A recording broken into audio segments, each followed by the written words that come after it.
see if I can present or we do that. Present, share screen. This site's not available. Come on, man. Okay. Okay, we good. Microphone check. Microphone check. Y'all give me a one. A one if y'all can hear me. Put a one in the comments if you can hear me when you come in the door. And if you could please just hit that like button and get the algorithm in here. You know, I be doing these lives. I just be popping on, you know. Look under the weather, man. So y'all, man, please pray for your brother. Please, brothers and sisters, pray for your brother Phinehas. Had a dialogue with my brother from Battle Axe. Very, very meek brothers, man. Very humble brothers. Brothers do have a good spirit. You can read brothers' spirit. You know, I'm really first encounter. I can read a brother's spirit just to know, you know, if they're meek, and if they're operating in the spirit. But, yeah, man, the few encounters I've had with the brothers, teaching together, and then one time they came to the school, the brothers have a great spirit on them, and they got a good report within Israel. All right, brothers have a great report within Israel. So, with that, you know, I'm the one who's changed his doctrine. You know what I'm saying? I'm the one who's going outside of the box. Well, not really going outside of the box. Maybe that's a bit wrong term, but I've kind of strayed away from some of the original teachings. All right.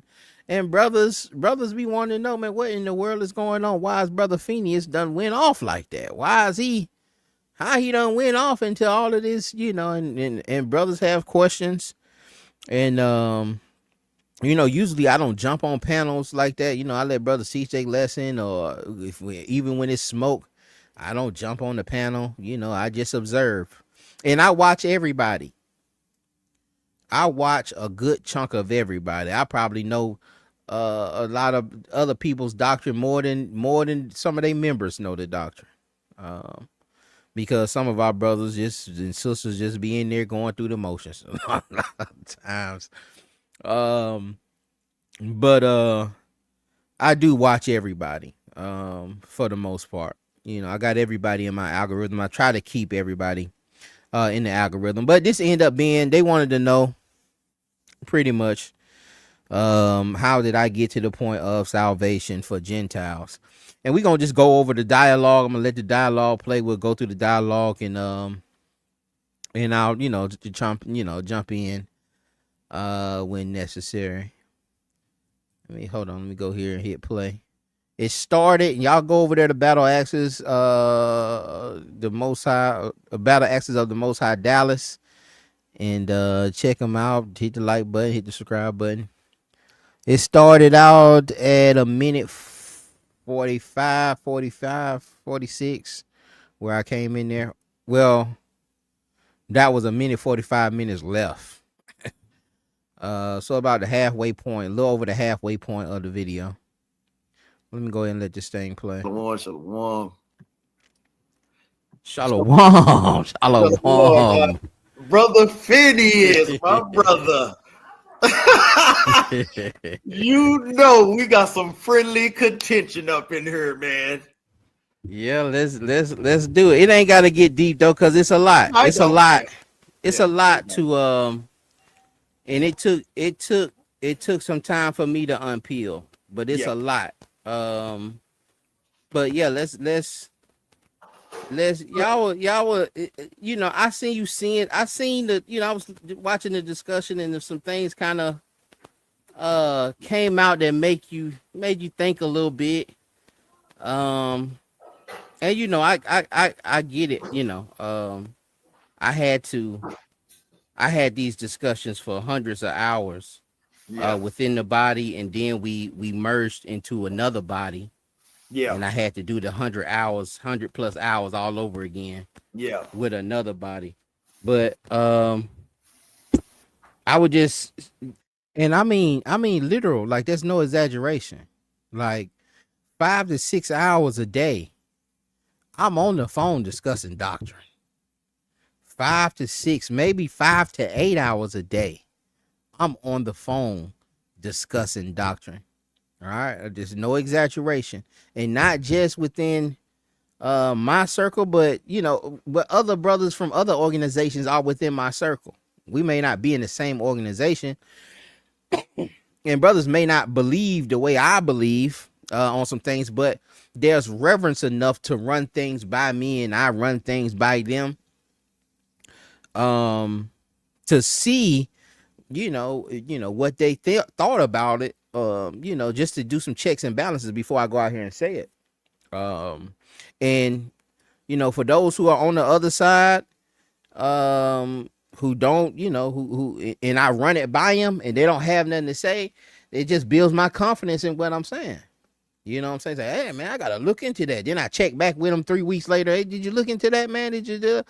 What did And brothers they ain't really got nothing, man. I don't know, man. Then But yeah, that's no exaggeration. That's not even me trying to be boastful. It's just like that's Israelites. You know, we discussing that doctrine. Um, throughout the day, man. That's what we talking about. When we on the phone and we talk to each other. Yeah, that's us kicking the bobo, to be honest. If y'all, and likewise, I'm sure those brothers are the exact same way. If one of them brothers calling them, they're talking doctrine. Brought up that point with the James, with the Acts, with the Amos 9 and 11 and 12. Yeah.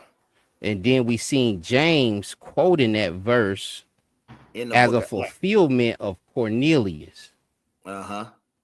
And if he's saying that Cornelius is a fulfillment of Amos 9, 11, and 12, then we have to say Cornelius is a Gentile. Well, remember, even how we build, even in Acts chapter 10, verse 1, because a lot of times people miss over the geography. So a lot of times our people hold to the letter of the law or the letter of the word. So even just Caesarea is. And right there, I feel like he missed the point. I feel like my brother missed what was trying to. James went up and said, Peter visited the Gentiles in Acts 15. Peter had just visited the Gentiles. And he's saying that James is saying that what Peter did and them Gentiles, well, I don't want to say it, but what Peter just did is a fulfillment of Amos 9, 11, and 12.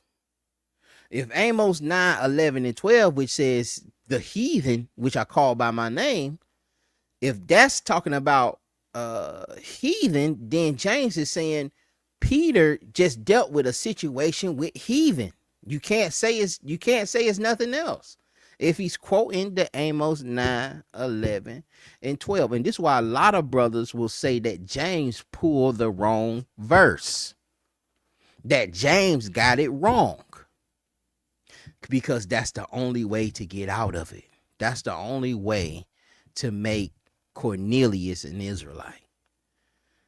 Besides the obvious things that, we look over of it saying that he's from another nation. I can't eat with someone from another nation. Or you find out, you said, no, sir, Amos 9, 11, and 12. Bishop Melchizedek, you said Amos 9, 11, and 12 is not talking about heathen? Are you saying it's not talking about heathen, or is it talking about heathen? The heathen called by his name are Israelites. Okay. So are you going to say that Edomites are Israelites? Right? In the Amos 9 and 12? Amos 9 and 11 and 12, it says, verse 12 says, that they may possess the remnant of Edom and all the heathen. And you're trying to make that Israelites, then you're saying the Israelites are going to possess the remnant of Edom and their brothers. You can't do it. It's not going to work. You try to make Amos 9 and 10, 11 and 12 about your brothers, Israelites, then you're saying that they're finna be your possession. And then he's calling them Edom also. That ain't gonna work. Do you know the scripture says Amos 9:11? Okay. Okay. What about verse 12?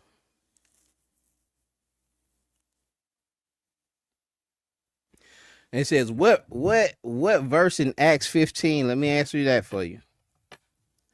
And again, this is why brothers are saying that James pulled the wrong verse. That is the defense. The defense for this. James pulled the wrong verse. So he's calling out a people for his name. And Cornelius would be there. It says verse 13, Acts 15, verse 13, it says, and after they had held their peace, James answered, saying, men and brethren, hearken unto me. Simeon is Peter, have declared how God did first visit the Gentiles to take out them a people for his name. So when did Peter visit Gentiles to take out a people for his name? A people for his name. And to this agree the words of the prophets as it is written. And then he goes into the Amos 9, 11, and 12, where Edom and the heathen are called by his name. And so we'll have to say, unless we have another point where Peter went to some other Gentiles or went somewhere else, we have to say that this incident is dealing with Cornelius. And that would make Cornelius, without a doubt, a heathen. And if that makes Cornelius a heathen, that is very problematic for One West theology. There is a lot that's going to have to be, it really flips it on its head. All right. And that's why we have brothers will say, well, James pulled the wrong verse. All right. I know GMS probably was the first one that started, I think. And then Sakari, it kind of went to Sakari, then it kind of went to Deacon. And a lot of people, I say Sakari doctrinally are one of the most influential groups because they the ones doing all the debating and, winning the debates and looking the most scholarly. We just got to be 100. I don't care how you feel about it. I don't care how I feel about it. But I can see doctrinally they have the most influence. It says, sir, where in Amos did it say Edomites? Verse 12, sir. Verse 12. Verse 12. And it says heathen. You shouldn't even need Edomites. Heathen should be enough, But it has both of them there. Amos 11 and 12. It says, where in Amos did it say the Edomites possessed and those who possessed are the same, sir? They're taking out a people for their possession. Amos 9 and 12. That they may possess. What does that mean? That they may possess. That they may possess the remnant. All right, the NLT says, and Israel will possess what is left of Edom and of all the nations I have called to be mine. That's the NLT version. He says, we have recording and photos. Please don't do that. I don't know. Are you talking to me with that? This is not a word for word translation. Okay, brother. But yeah, it's there, brother. You can, you go look over it, read some commentaries, go to some, you can go to the Greek Septuagint. You can read it there. That's what James is pulling it from. If you want to get deeper into that, I'm just trying to stay surface level. But um, even the Greek Septuagint is gonna be problematic for you in that. All right, even the Greek Septuagint will be problematic for you in that. But go, whatever source you want to go to, bro. You're not gonna believe me. Whoever you do, just go to your research on it, and then you can look into it. It says, "I'm not taught by man, sir." Okay, you gotta be careful with that. You gotta be careful with that.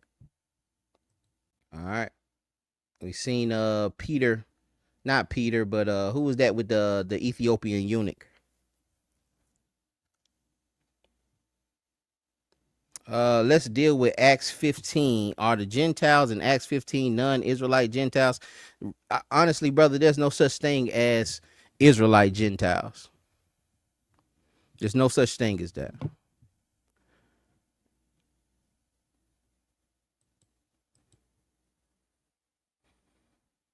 And then on top of that, that's why they having the whole dialogue.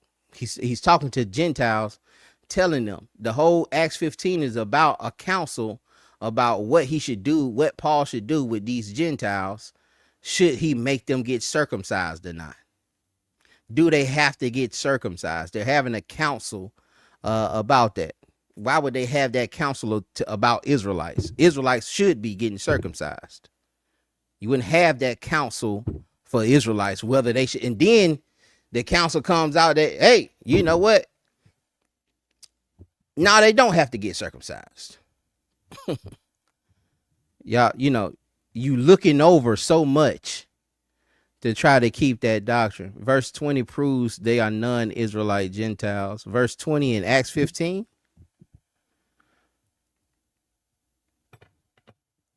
Let me look at what you're talking about, brother. Verse 20 proves that. It says, but that we write unto them that they abstain. How does verse 20 prove? How does verse 20 that we write that they abstain from pollutions of idols, fornication, and things strangled with blood? How does that prove that they're non-Israelites? I mean that they're non-Israelite Gentiles.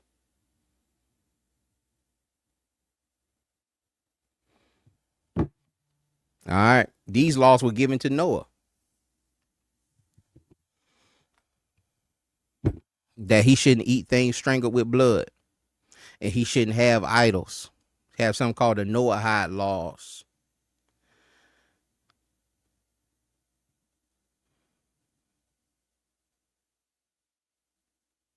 Let me let the video play. Is a city in Israel. Now you see, I just said what I said. He went to the city being in Israel. So even he's not going back and forth with me about James and about this Acts 15 and trying to make these non-Israelites like some of y'all doing in the comments right now. Just research what I said and come back. Like I say, you trying to say that he's eating things strangled. He told Noah to do that. All right, before there was an Israel, before Israel existed, that law was throughout the world. Go Google Noahide laws. Put that in your phone. That logic, because I know a lot of times, even like with you and Brother Hebrew Elevation, like when they say Titus was a Greek, you hold. That's simple. Titus was a Greek. You have to retranslate the Bible to try to make that say that, like our brothers, like the scribes didn't know what they were talking about. Like they didn't know who Titus was. That it was some kind of mixture. They're trying to hide something. It's not the case. Go to the letter of the word. So even using your logic, Caesarea is a city in Israel. So we would automatically place that him in Israel. But so Caesarea, was a Yeah. city built by Herod in dedication to Caesar. That's why it's called Caesarea.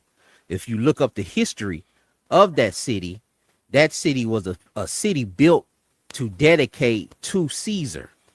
Hence And the that's, name Caesarea. yeah, That's Caesarea. I understand that. It's a Roman province. If you look up the history of Caesarea, if you look Even into that within it. history, and we Now don't I have to understand. defend that, No, I understand. Yeah, most yeah. definitely. And I understand that that is a Roman word. But remember, all of Israel was up on the Roman captivity, so that still doesn't negate that he could have been an Israelite in that city. And again, that's one of the strong points that that a lot of us were used with Cornelius, is that, oh well, he's from Caesarea. Well, all you have to do is look up where did Caesarea come from? Why is it named after Caesar? It's a city built by Herod. You don't have to believe me. It's built by Herod and controlled completely by Rome. You don't have to believe me. Just Google it. Just look it up.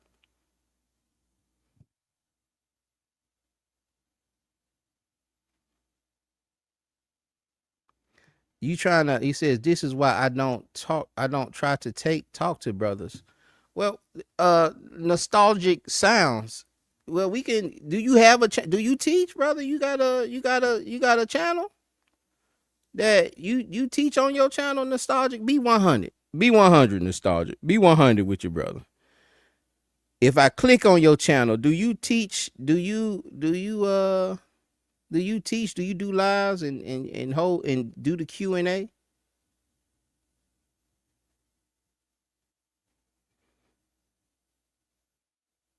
Do you do that on your lives? Nostalgic.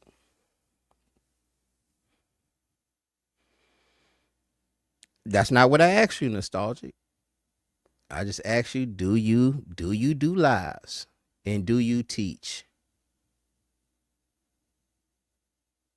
You was in brothers. If you were in brother, if you were in Genesis, and you were at their school, you were in Genesis school. If you're at Genesis school, um, do you have a Genesis channel that you teach on? And the only reason I'm saying that, brother, is because you made the statement that this is why I don't want to talk to people, because brothers don't want to take correction. But are you a teacher? Are you here to teach me? You here to teach me, but do you really teach though?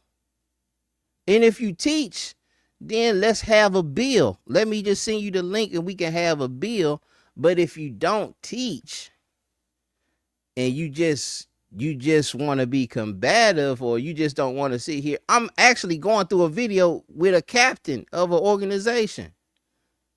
So it ain't that I'm trying to be disrespectful to you and what you, but I'm actually dealing with a video with a teacher. And you trying to you trying to bring in the question. You don't think he know what you saying? And you don't think I know what you like? You want to show me the law where it says, well, Israelites gotta eat, they can't eat meat strangled with blood. I just told you it came from Noah. That was a law before there was ever an Israelite. It's not that I'm trying to ignore you, or maybe that went over your head. I answered your question, but I don't need to read the law for that. I know the law. I know the point that you were getting at, and I'm not trying to be disrespectful. But you kind of gotta be, you gotta operate in humility. I'm just answering your questions.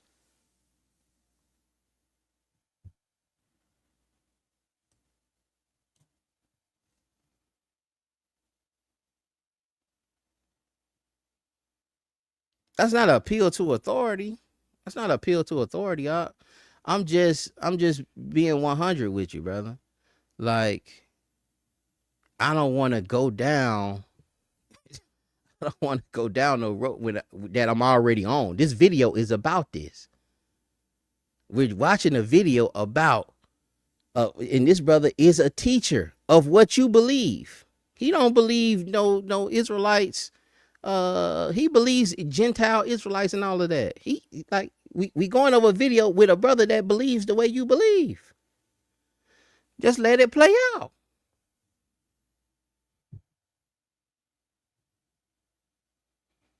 You are prideful like all the others. And if it's all the others, we have to examine ourselves. Nostalgic. We have to examine if it's everybody, if everybody is like that, if everybody is prideful, we have to examine ourselves. Everybody,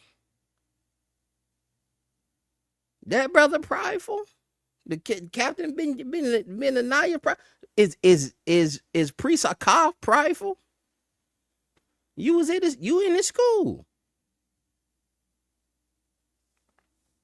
I actually have his number. I actually, like it's yeah, brother. I'm trying to we trying to go over the same point out. Just let this thing ride.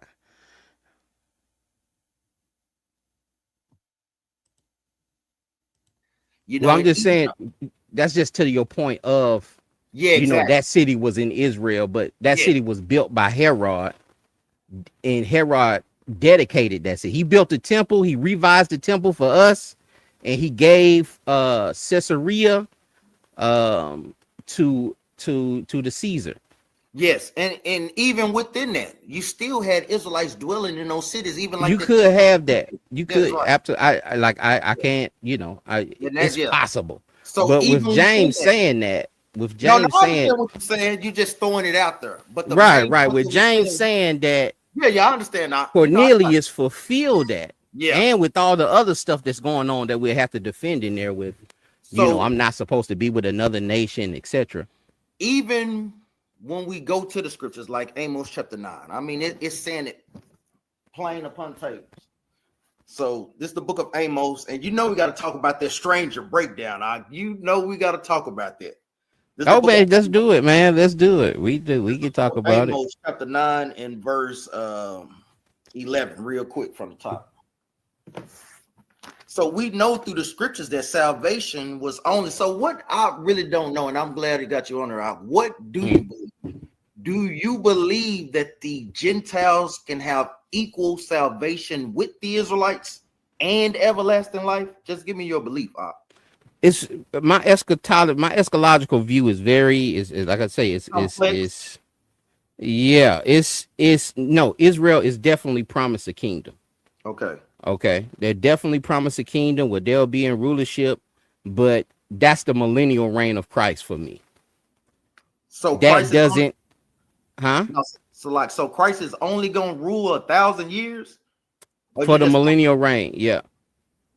That's in Revelations 20, I chapter think. 20, yeah, 21, 20, 20 21. or 21. I think it's touched on both a little bit, 20 and 21. I kind of look at them as like they in order. Like that 1,000 year reign, Uh-huh. then Satan loosed, and Yeah, then the city gets destroyed. Then it comes down and it says, then the books are open. yeah. And everybody whose name is in the book of life, they get into that next chapter in that Mm-hmm. new heaven, new Jerusalem. I Okay. separate those. I Yeah. separate the new heaven, new Jerusalem, and the millennial reign of Christ. For me, in the new heaven, new Jerusalem, where it says, where there won't be no temple, any prophecy that I see that's dealing with a temple or dealing with people dying, I don't place that in the eternal. Hold on. Nostalgic sound. Okay, this is what I'm gonna do for you, bro. I'm finna send you the link, and I'm gonna give you 15 minutes to teach me. Teach me the Israelite Gentile. Take me to Deuteronomy, and let's and you can have your dialogue, brother. And send the link out there for nostalgic sounds. You can come on and you can give your breakdown. Huh? You can give your breakdown to the Archbishop, Brother Phinehas.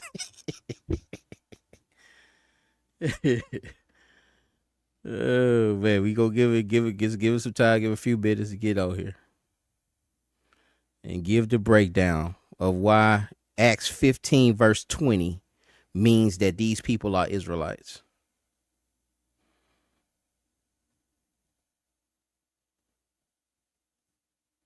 And you can give Brother Phineas the breakdown.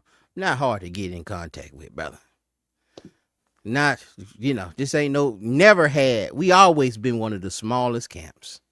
Never. We always got to trickle down. Once brother done got kicked out of 2, 3 other camps, then he come down to Prince of Powers and and try to discuss with some of the problems and issues he done had there.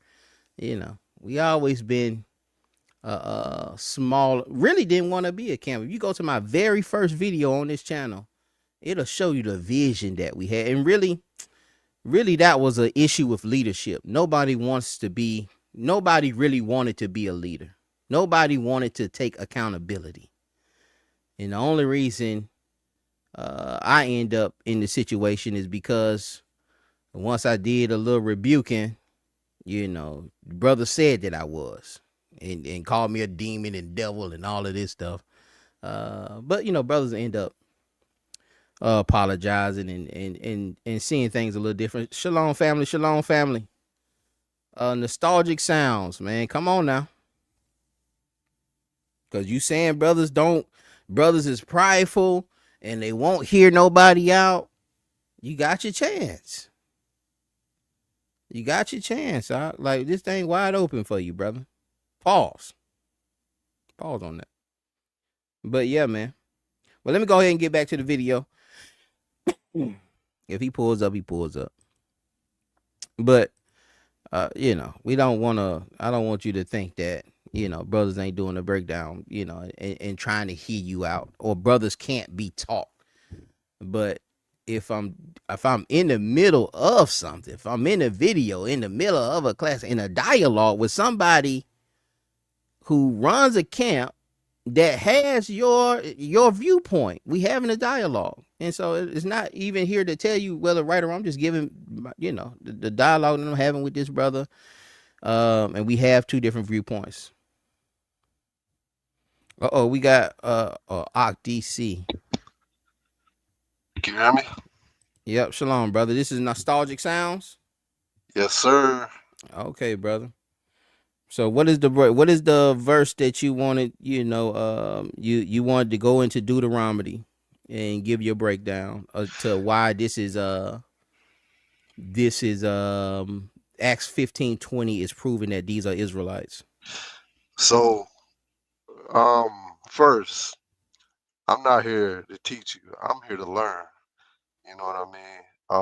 I think you have more experience than me, more knowledge, everything.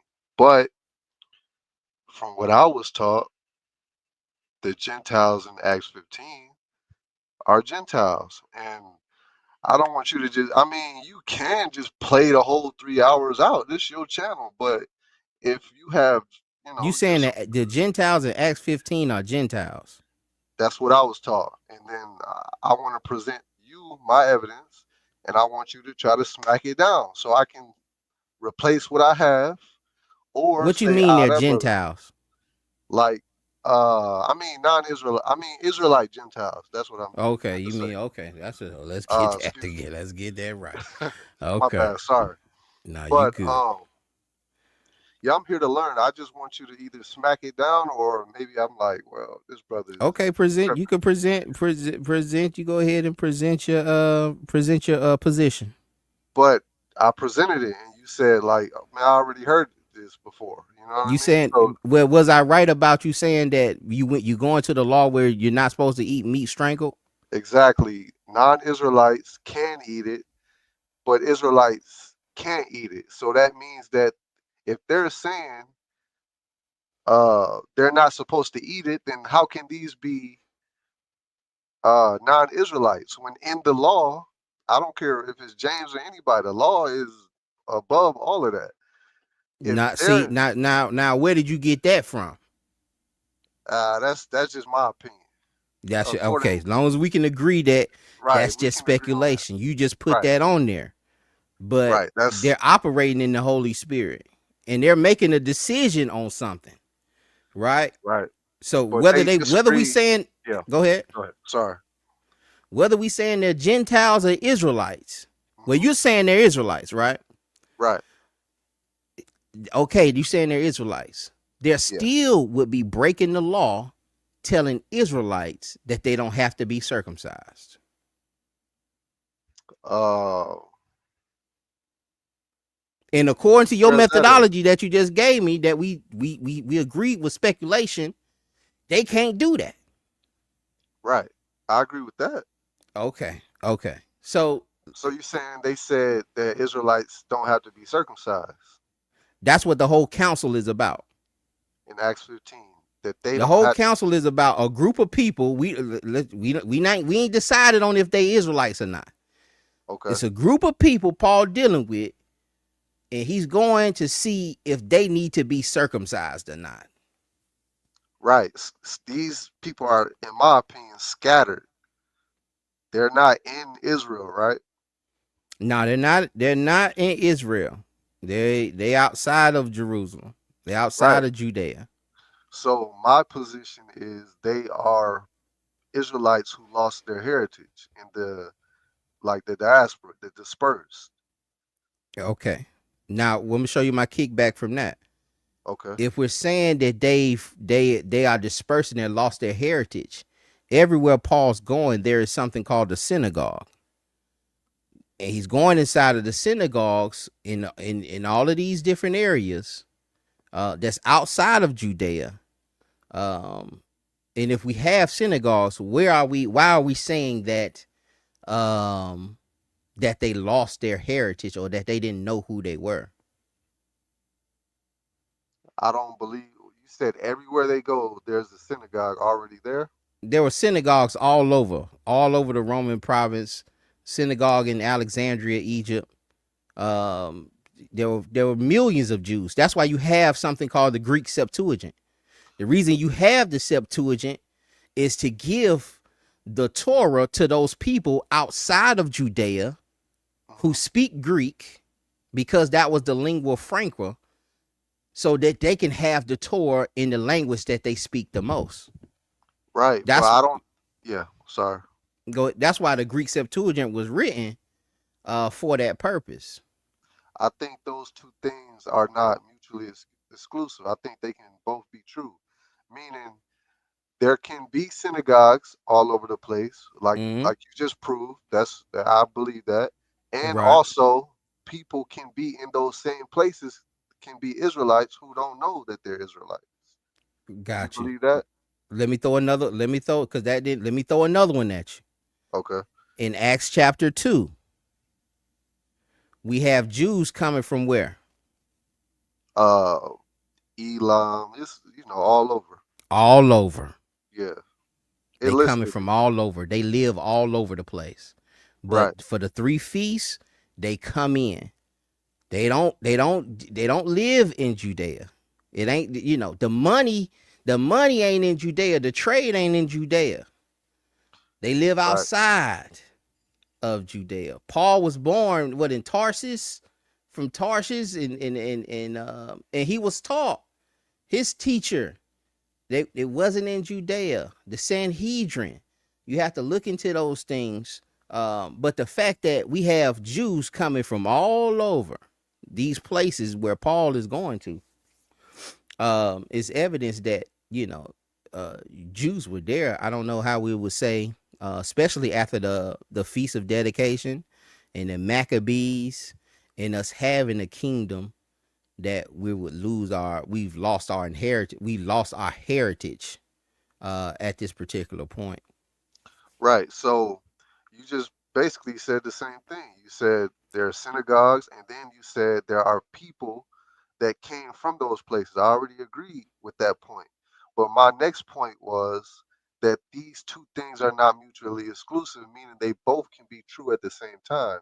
You can have people in those places that know that they're Israelites, that are a part of like the dispersed, and you can have the people that don't know that they're Israelites that are in those areas. And maybe those people are the ones that are in Acts 15, is what I'm trying to say, the ones that don't know. that they're But Israelites. yeah, but where do you get that from? Where do you get that these people in the first century didn't know who they were? I can give you one example, like Ezra. Remember, he kicked all those people out that were keeping the custom of their mother.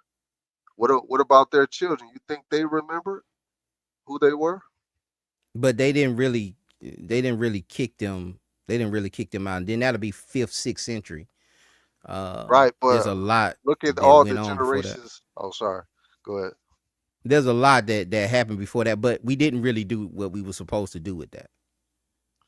So you With think their he made the children, decree, but we children's, didn't do it. yeah. So none of them got kicked out.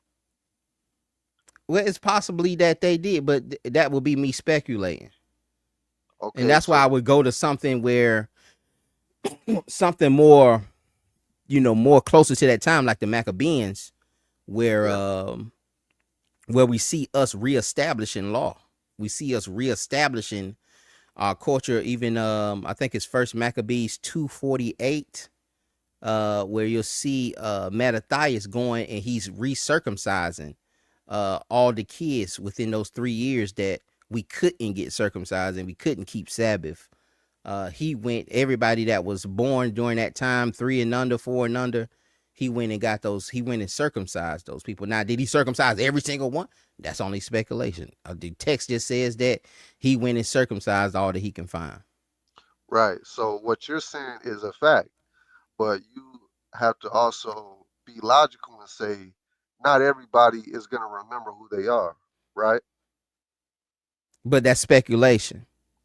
And That's so logic though. Like your it is premise, speculation, but right. come on now. You think So we the need whole a text that yeah. says, man, these folks didn't know who they were. And we had to go out here and tell them, hey, man, you're an Israelite.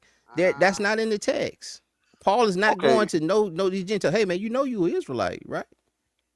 And you Uh, from the tribe of Issachar. not everything is plain in the text. Like for example, the Bible says Jesus walked on water. It don't say he got his foot wet, but we can use deductive reasoning to to know that his feet was wet. You know what I'm Maybe saying? they didn't. Maybe Oh, they stayed dry.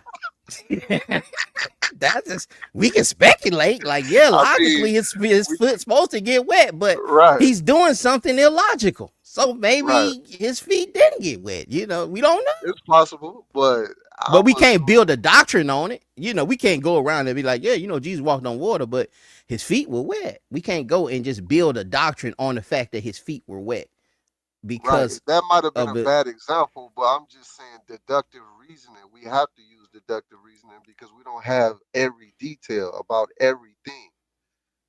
You see what I'm saying? Yeah, but just look at what you're fighting against. You're fighting against the scribes and the translators that literally said that Cornelius is from another nation, that this is a stranger, that this is a Gentile.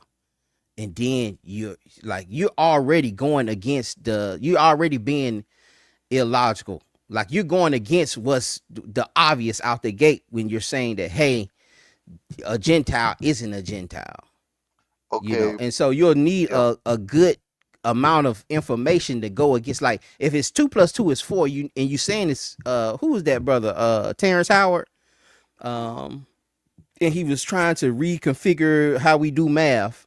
You need a great amount of information to reconfigure Evidence. the evidence to reconfigure the obvious. Right. Okay. What about all the prophecy that we Ephraim would become Goy in what's that, Genesis? So Goy is the equivalent of Gentile in Hebrew. What do you do with that evidence? Well, yeah, you kind of going with, and I've seen people pull this that Ephraim will become many nations. That prophecy, um, Oh, I gotta is get it. that what you talking about? Where I Ephraim think will become many nations. I want to just say ISPK I got use it that from I ain't gonna lie, I got it from watching Brother Joel. He gave that to me through the video. that Ephraim will become, and so Goy. a goy, right? Yeah. So Northern Kingdom is not there, for the most part. They're not in the first century context, pretty much. Like, we have, and we had, when me and this brother actually talked about this. Are you under the understanding that the Northern Kingdom went to America in the 6th century, after the Syrian captivity? See, I'm not there yet, man. I'm not even gonna lie. I haven't. You believe that Native Americans are Israelites? I'm indifferent on that point because I Okay, don't have okay. evidence. So you might present to me that they're not, and I'm gonna go with it Nah, because I'm not. I was saying that to say that yeah, if we take that stance, which a lot of One West does, then they're not there. Then Paul, if they're in America, they can't be in both places. Hence that video that I just did when I have Sakari saying that Paul went to America to teach the natives. And he's doing that because that's the only way you can get that Northern Kingdom involved, because they're not there. They got right, taken out in First Kings 17, which is also we talked about here. They're taken out of that land, and right. they're never brought back. They haven't. They didn't really get brought back like that. But could I say all of them left? No, I can't say all of them left. There could be a few there, a few here and there. Right. And then we see the sister, I think her name was Anna, that was there doing Christ's circumcision. And she was from the tribe, I forget what she was from, the tribe Asher. But it said what tribe she was from. We know that because it literally, they wrote in there that she is from Asher. Um, but Okay, let can me it be ask a you a sprinkle there? question. Go ahead. Do you believe? See, me personally, I do believe that Gentiles can receive salvation. I just think that the scriptures present some type of Israelite supremacy inside of that salvation. What do you think about that? You said that Israelites there's a supremacy within the salvation. Yeah, That's kind of what I'm talking about in this video, and I was trying to break down my eschatological view. Like I said, Israel is promised a kingdom, where Christ will reign. And I feel that's the millennial reign. The 1,000 years, does it have to be literal? The 1,000 years could be spiritual element. It could be 5,000 years. It could be, but that's what the text says. And right, then after that, there's a eternal realm, where this new heaven, new Jerusalem comes down from heaven. And this city is not built by the hands of heathen. This city is not built by man, and everyone who enters this city will have immortal bodies. They will have celestial body. They will have they'll be as the angels. They'll have uncorruptible bodies. right. And with that, I don't see hierarchy. I don't see flesh. I don't see nationality. And some brothers think that city is Israel. So it just depends on where you. Some brothers think the city coming down is Israel, but then they'll come back and say, well, then you got the 12 gates and you can't go through the gate. But then you saying the city is spiritual. You're not saying it's literal. Um, but anybody who enters that city, name is written into the book of life. If your name is written into the book of life, I think it's said and done. And you can eat from that tree of life. But Israel's not promised that. Israel was not promised the tree of life. They wasn't promised, uncorruptible bodies. But that kingdom that they were promised, they will get, and they will rule the earth for whatever time period that is, and then the kingdom's delivered up to the Father. But I look Okay, at so Revelations 20. If you read through Revelations 20, I take that as that's the order. Like, it's in order for me. okay, so I think that's a whole nother topic as far as separate kingdoms and how it's gonna look and everything. But you do agree with me that Israelites will rule in the what you believe is the first kingdom, basically, Right. over the heathen. I Right. mean, yeah. But Okay. and So that's Amos 9:11 and 12. That's the same. It's saying that in Amos 9:11 and 12, and saying that Cornelius is the first one of the first fruits of that is called by his name. okay, so you don't believe before Cornelius, God dealt with Gentiles? Or Yeah, he dealt with Gentiles. He did deal with Gentiles. I believe Gentiles converted and merged into Israel. okay, what do you do with Amos 3 when he said, "I have not dealt so"? How does it go? Let me see. I have not dealt so with no other nation. Yeah, I think 3 and 3-1, yeah, 3-1 and 2. Hold on, let me get it real quick. Shalom, Sister Nadia. Shalom, GT Parker. Uh, because that's my biggest thing. It's like, how could they share in the reward when they didn't share in the punishment? Like, that's my biggest gripe against, right. you See, know, when you the text is written to who? Who is the text mostly written about? uh, the like the line. It's not. I mean, the Israelites. Let's just say the Israelites. Yeah, it's Israelites. simple. Yeah, It is not a hard question. right. The Israelites. But when the Persians, when the Assyrians captured Israel, they just captured Israel. No, the Assyrians was ruling at that time, like the They were whole. ruling everybody. The Yeah, Babylonians, they were ruling everybody. Egypt, it was a mixed multitude that came out with us. The Romans, they went out and they were conquering everybody. It's we see the story from our narrative, and so we don't. The story's not writing about the punishment or what them other people went through. Um, it's only dealing with what we went through and how our God is gonna bring us out of it. You know. but we can make a point, and I put this question to even what's that the Chat GPT. It was like, who has ever, like, if you had to compare captivity, suffering, slavery, like, what is Mm-hmm, it called? Any captivity against what happened in the transatlantic slave trade, mm-hmm. it wouldn't even compare. We can go Right to anybody's. now, what's like the verse you was finna quote?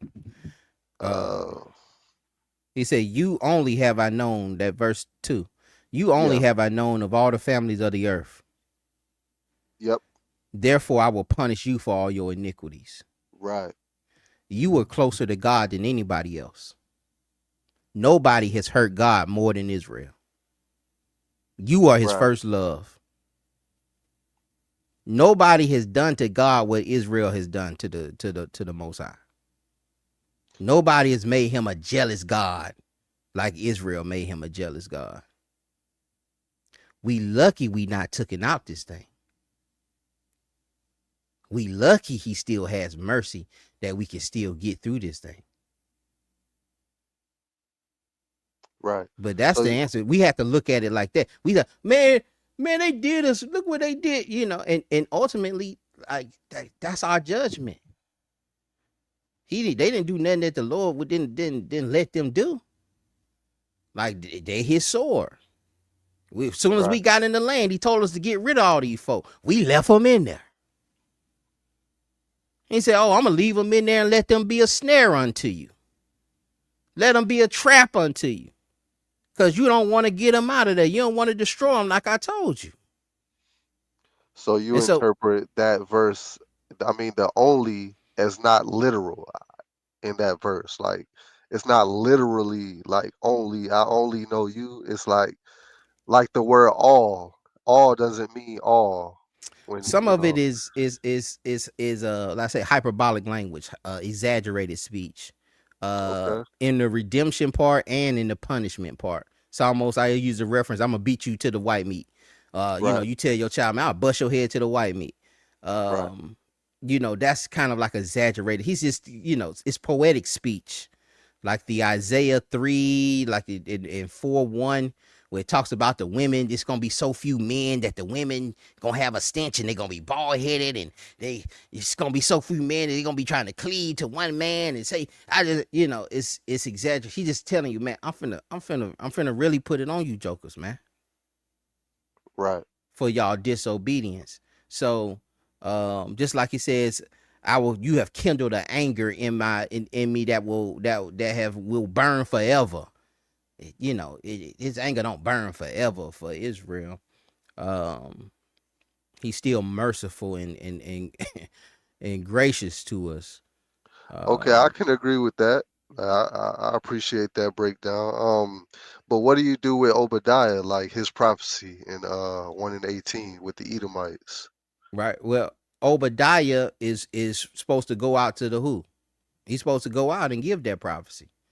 That's a prophecy for him to go and give out, to tell the Edom of their judgment that's finna happen to them. And not just Edom, Tyree, and not just Tyree, Judah, everybody listed there. And it gives the reasoning for why he's going to do that and what they did to deserve that punishment. But then that would conflict with and it's not a conflict if we just understand that it's just hyperbolic language with the Amos 3:1 that we just read, where we said, when the Most High said, well, therefore I will, you only have I known of all the families of the earth, therefore I will punish you.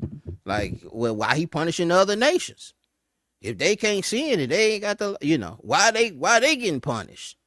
Why did Egypt have to get the plagues put on them and all they firstborn destroyed? Like, why he even sent them folks in there? And even before he sent us in there with Abraham, he said that the Amorite sin hadn't fulfilled yet, hadn't reached its peak yet.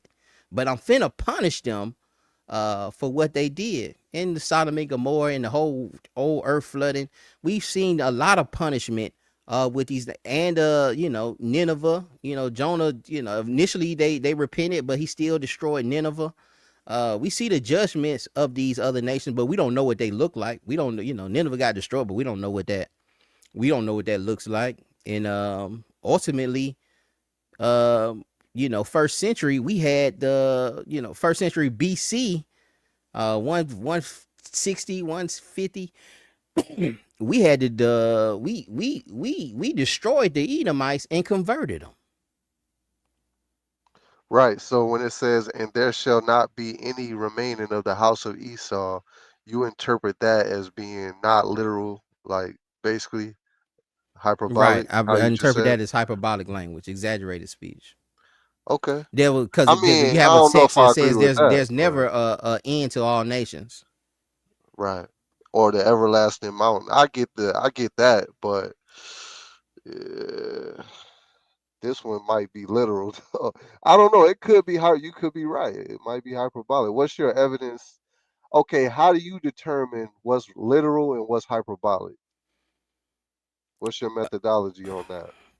Man, you just kind of got to look at the language. Like I said, a lot of times with the redemption and us going into the captivity, um, it's not literal. It is to an extent, and then you look at the prophecies that have been fulfilled. You look at exactly how, he said 400 years with Egypt, and people would, um, you know, people try to play with the numbers. It started here, it started there. Um, but if we just deal with it in a sense of, it's just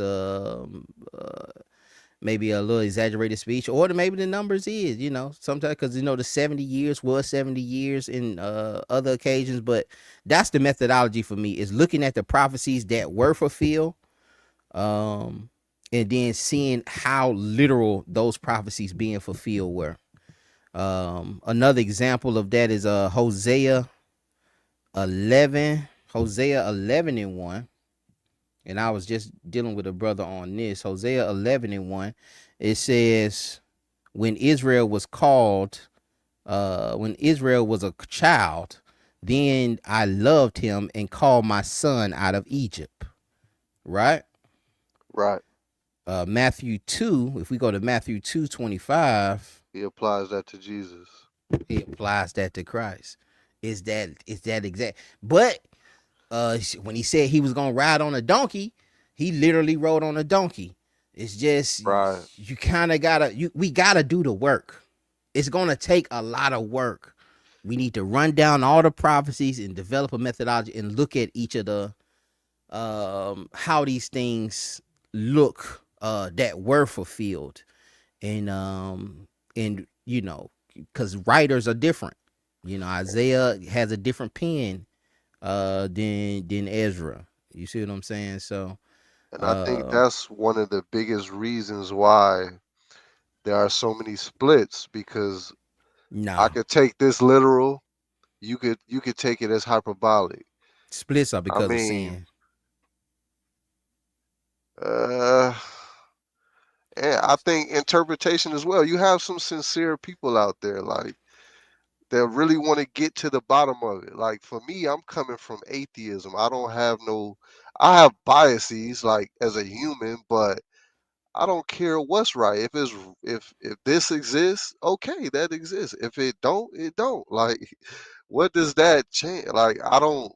Some people want certain doctrines to be right.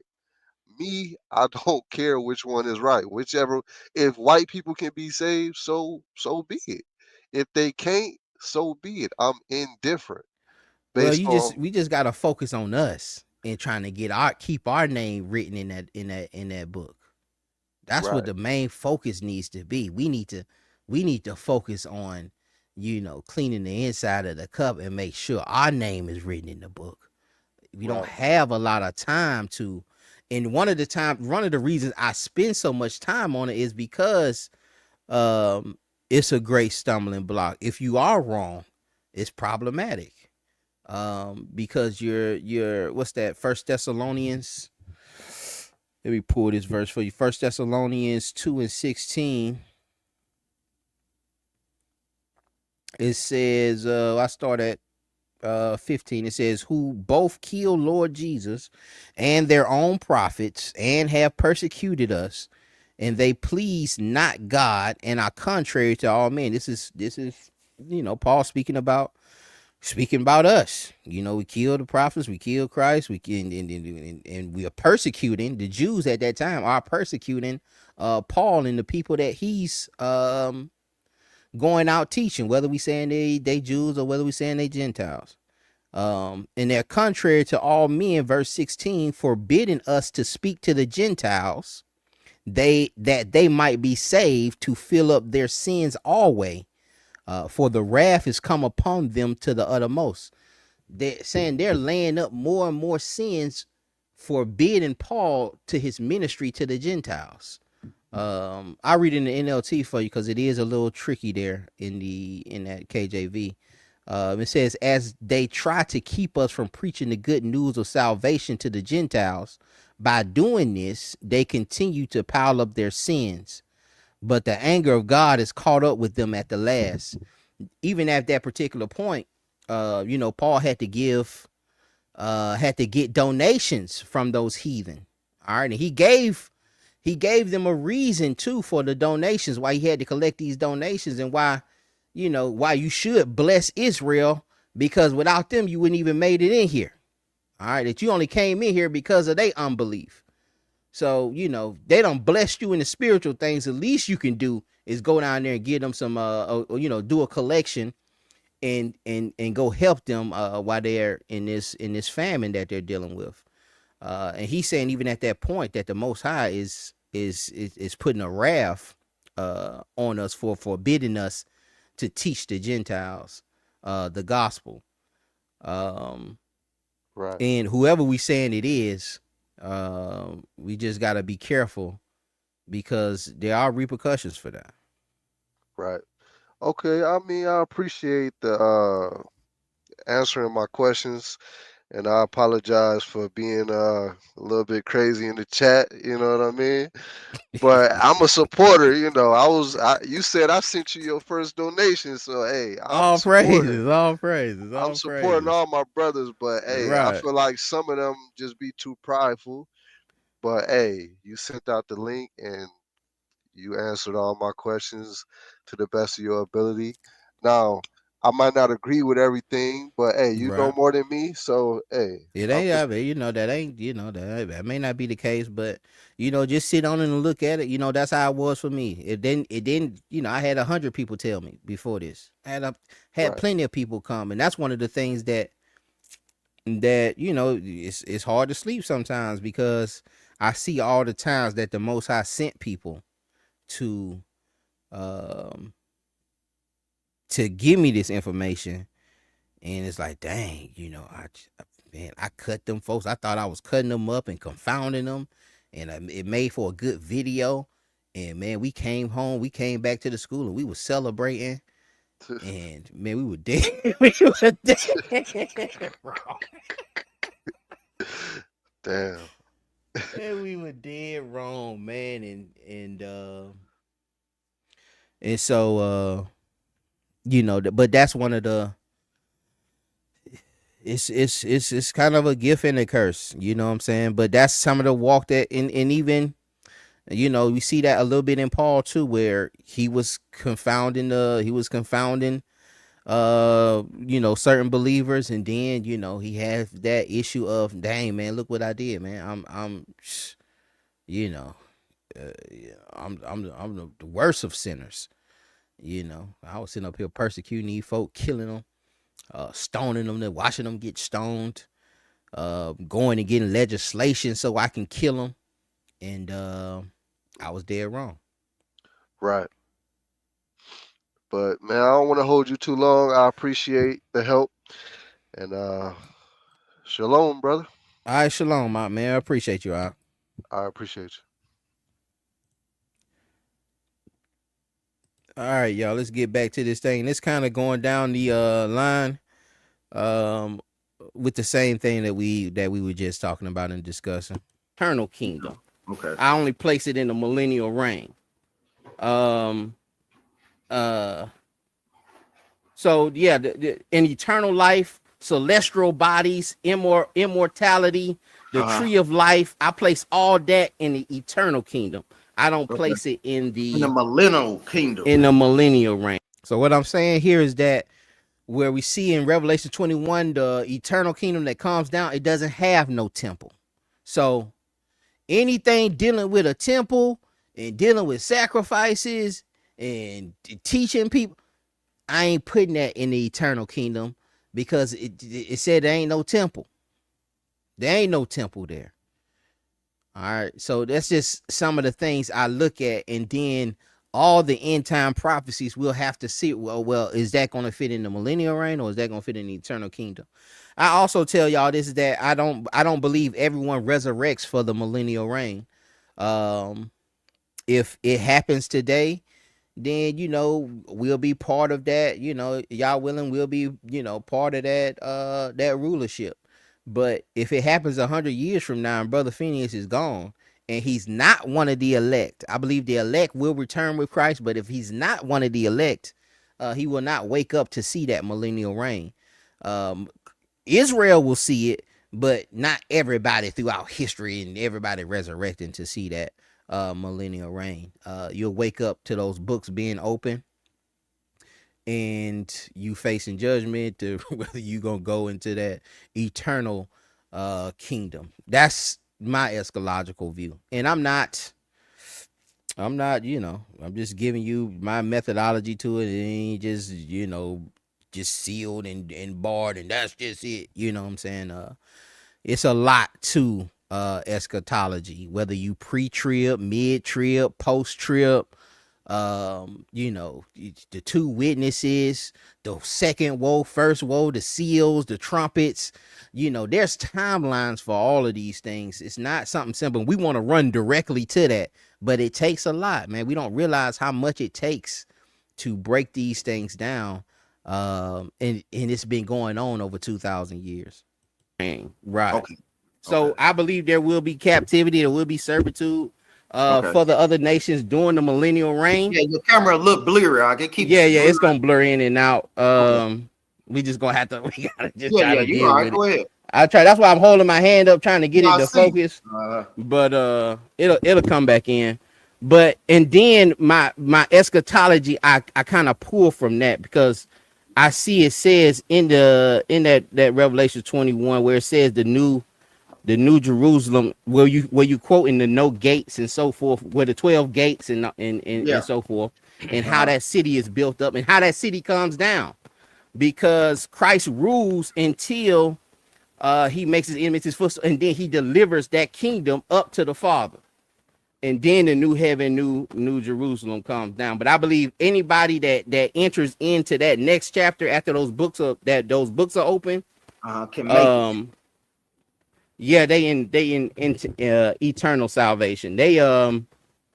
And I don't believe no servitude to be there because there's no flesh will be there. I believe everyone will have immortal bodies, celestial bodies.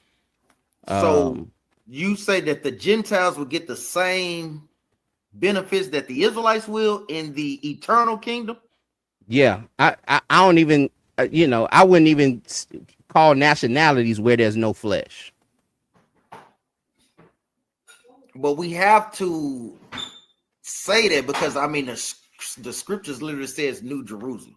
It says Israel will reign even with Daniel's. So we do agree. Let's go to Daniel chapter 7, verse 18. Because I know this is where even when we go through prophecies, and this, this is how we filter the understanding through the prophecies, lining it up with the New Testament. It may be saying different words, but it's still the same thing, even when he tried to go to the book of Amos. But this is the book of Daniel, real quick. 2 and 44. Going over this with and we know Daniel was a righteous prophet. This is the book of Daniel, chapter 2 and verse 44. And it reads, and in the days of these kings shall the God of heaven set up a kingdom. So we know it's going into the statue, the Babylonians, the Persian and Medes, the Greeks, the Romans, and these legs. Even in Second Esdras, they didn't expound upon it, but we know it's going into the Roman captivity. And then we know out of Rome comes America, 10 toes, so on and so forth, because we see the nations that's ruling now. It says, and in the days of these kings shall the God of heaven set up a kingdom which shall never be destroyed, and the kingdom shall not be left to other people. So do you consider this in Christ's millennial reign or in his eternal reign? I'll put this in the millennial, unless there's something to show me that people will live forever and they'll be eating from the tree of life. Just from the information I have here, I will put it in the this is the kingdom promised to Israel. Okay. But even when you was talking about the statues, even with that, where do we put the sub-Saharan slave trade? Where do we put where the Arabs after there's been multiple slave trades before we got to America. Yeah, and that's another issue when we go dealing with that. Like, we don't, we're missing a lot of history. We can't, we jump from 70 AD all the way to the transatlantic slave trade. There's a lot of history between that. And the sub-Saharan slave trade was massive. It was massive. It's not a small thing. My brother gonna try to, it was kind of small. Nah. That's why most of Africa is Muslims today. Most of Africa is Muslims today because of that sub-Saharan slave trade. Another one of the, go ahead, Shalaki. But we know that the Most High God was mainly talking about the main superpowers or the main captivities, because we had minor captivities throughout all of Joshua. We know about the Midianites having us in captivity. We know about these other nations, the Zidonians. Those will be considered like minor captivities compared to the Babylonians' rule. So we know with that captivity, we know that the Arabians had us in captivity when we're reading the book of Judges as well, and in the book of Joshua. Yeah, that's, we have the book Babylon and Timbuktu. That Timbuktu is an Arab slave trade. Yeah, it talks about that. So Right. It's you know, Mansa Musa, all that's Muslim Arab slave trade, and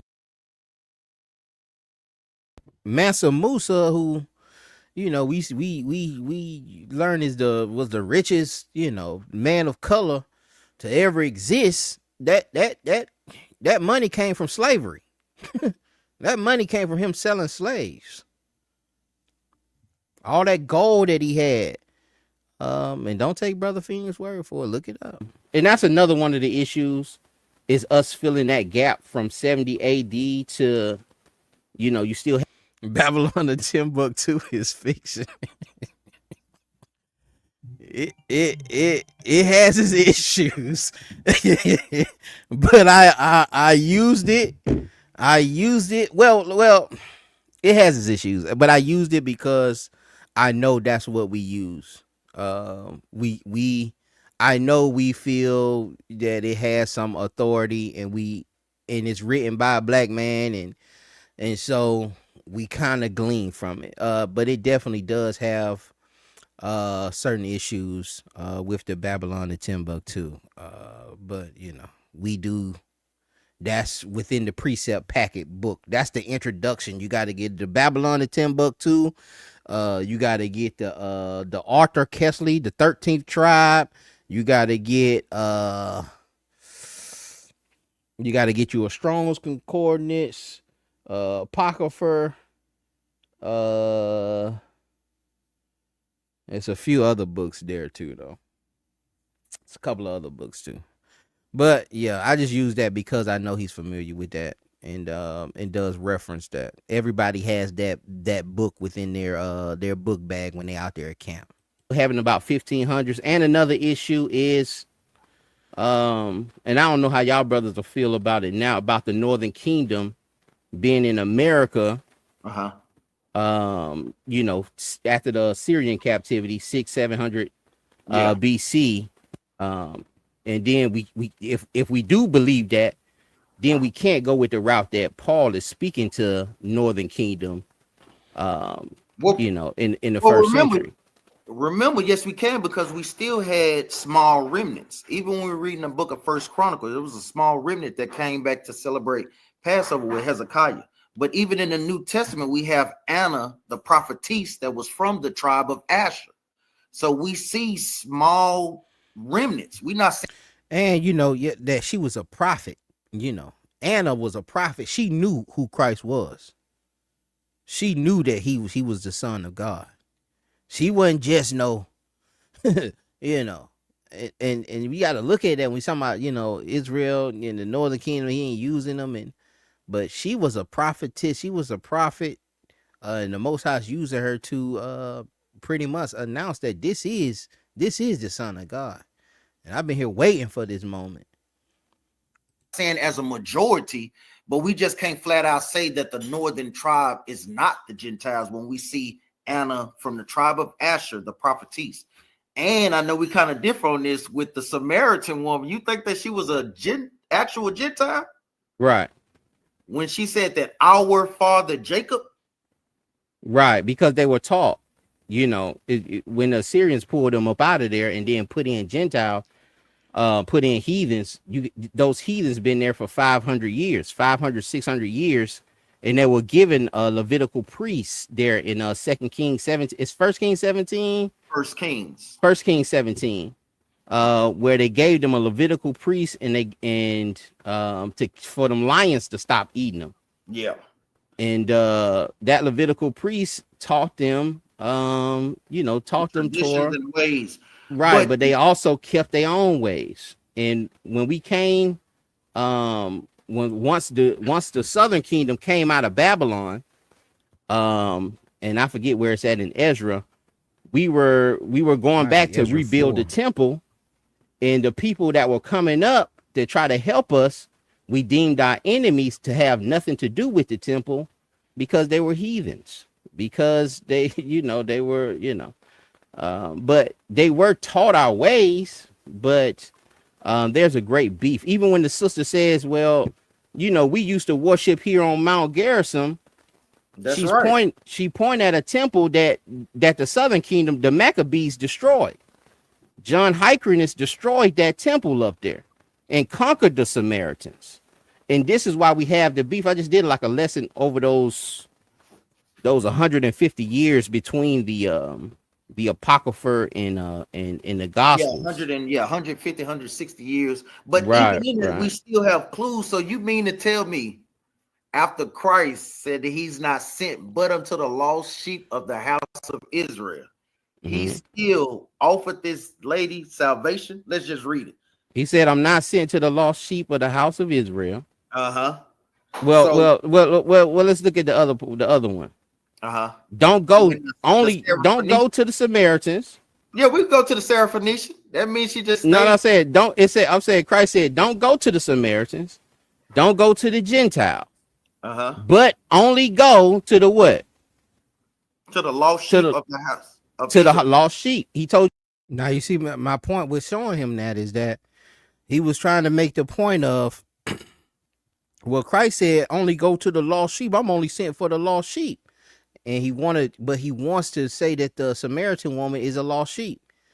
But he also told them initially, hey, don't go to Samaria, don't go to any Gentile area, only go to the lost sheep of the house of Israel.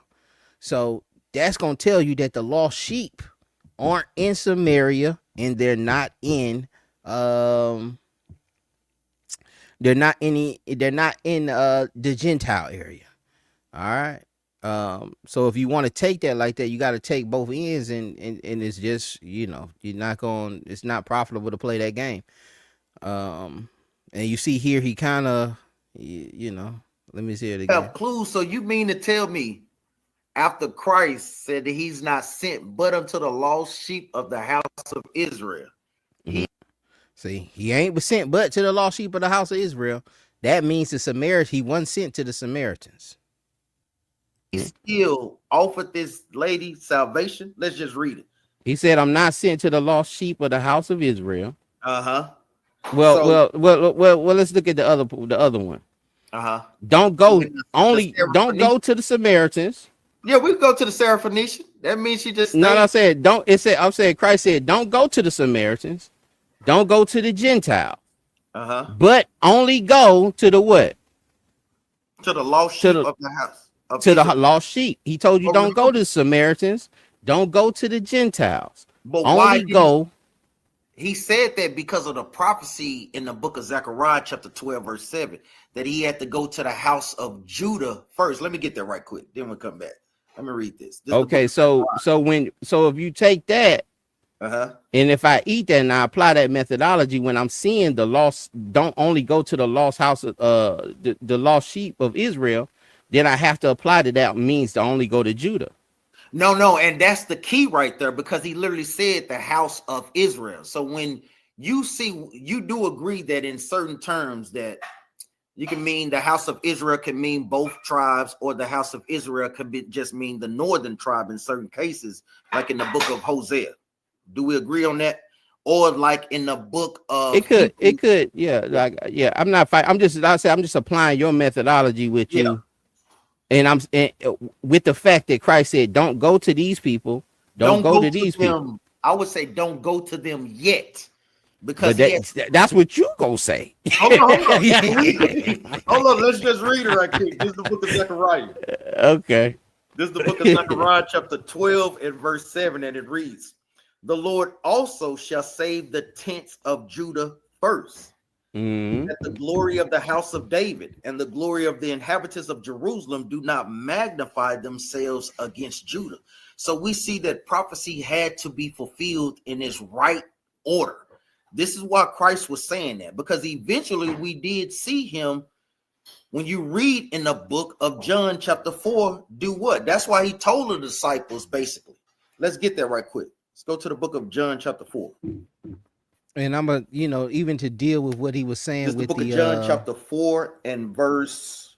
that we go to Israel first. I'm gonna read Acts 19, Acts 13:46. Um I start at verse 44. He says, in the next Sabbath, it's Acts chapter 13, verse 44. In the next Sabbath day came almost the whole city together to hear the word of God. But when the Jews saw the multitudes, then they were filled with envy and spake against those things which were spoken by Paul, contradicting and blaspheming. Then Paul and Barnabas waxed bold and said it was necessary that the word of God should first have been spoken to you. All right. It should have first been spoken to you. Let me plug this. I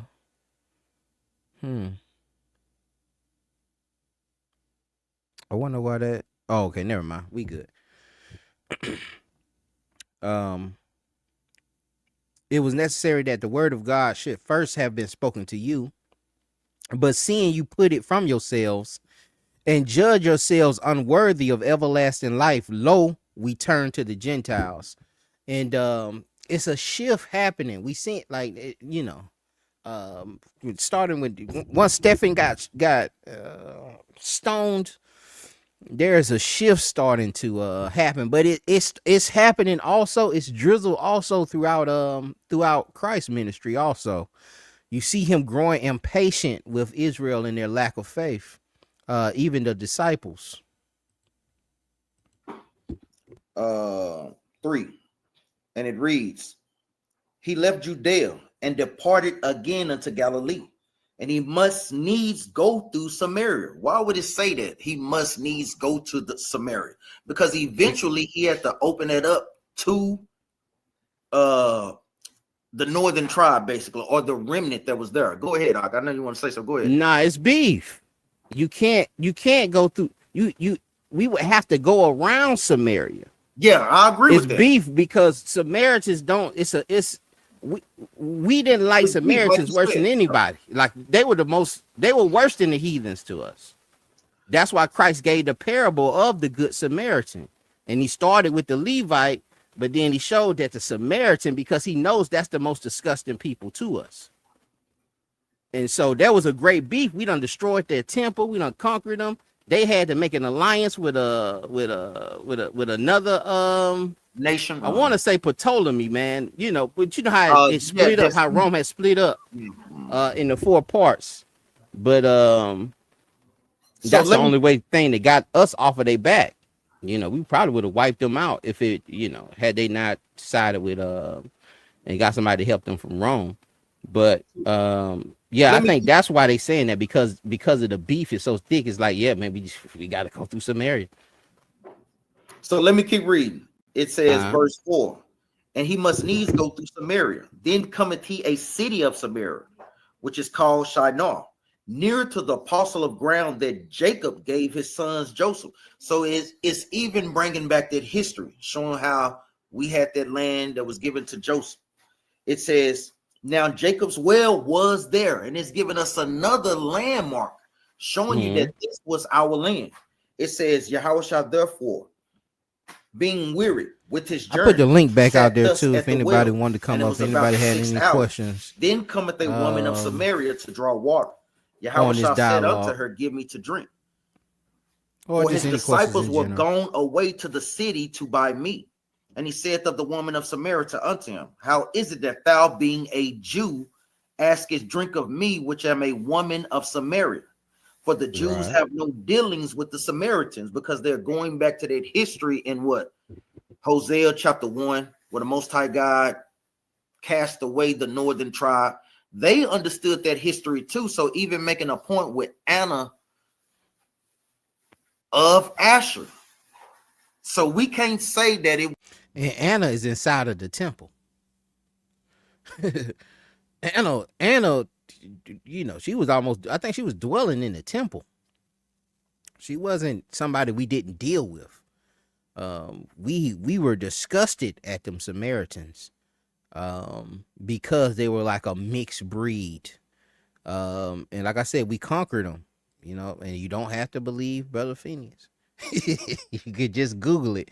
We in the age now, man, that you can just Google, you can just put that stuff, like brothers was saying earlier. He went to Chat GPT and the AI, and that's why, brothers, we going to get this thing together, man, because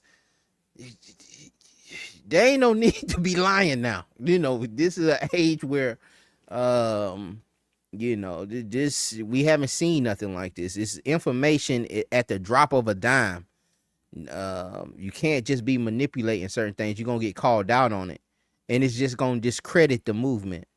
All right, so we got to be mindful, and we have to learn how to operate these tools. But it's just a quick. You just throw it in there, and like especially on them iPhones. Um, it's gonna give you an AI overview. It ain't just gonna give you the answer. It's gonna give you sources and resources that you can go look it up and get some information on these things. It's gonna be problematic for the movement. Dude. I'm telling you, you know, brothers gonna start getting into that, and I'm seeing brothers doing it now. Um, but I'm sure they just picking and choosing. Was so do you say that it was no northern tribe? Well, you can't say that because we have Anna of Ash. Yeah, and that's another point. It's like, you know, when we have the Northern Kingdom, we say they tribe. We see that in the text. We're not calling Anna a Gentile. We're calling Anna a Asherite. So we do know that certain. So well, how we teach her about us, we don't say that all of Northern tribe, but we say the majority of Northern tribe did lose their identity, just like the majority of us lose our identity. We always know it's always a small remnant that the Most High God keeps with that understanding. But I mean, with the land masses, let me keep reading verse 8. Let me get my bigger Bible. Getting old.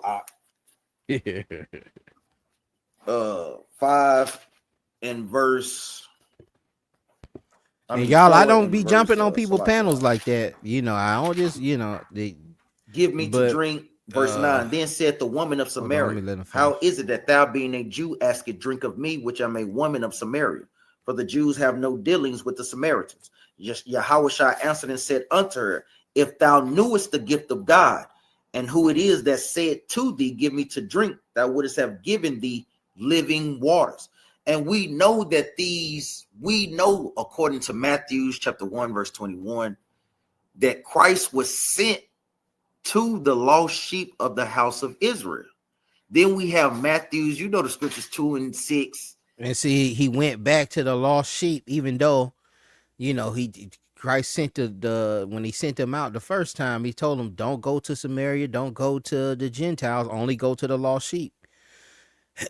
And so we have a lot of pre-notions that we bring into the text. That's one of our issues, is that we have certain pre-notions when we're reading the text and not understanding that the text is developing to a particular point, that it's developing as we go. Now, it doesn't develop on the most highest level. He already knows how this thing is going to play out. All this stuff is written, but for us and our forefathers who had to live this thing and us living this thing, it develops, you know, that those sheets, Peter seeing that vision and you know, saying that these people, that's a development. Even what we just read in Acts 13:46, where Paul said, and Paul and Barnabas waxed bold, because first they were just going to the synagogues. They were only going to Jews. But he said, you know what? Since y'all don't count yourselves worthy of everlasting eternal life, lo, we turn to the Gentiles. That's a shift. And then later we see the council of Jerusalem in Acts 15, and we just gotta deal with that, man. And again, it's consequences. That's a consequence. Since you Jews didn't see yourself worthy, didn't deem it worthy to receive this everlasting salvation, man. We putting all this work in, going to all these different synagogues, trying to teach y'all the gospel of Christ. Lo, we turn to the Gentiles.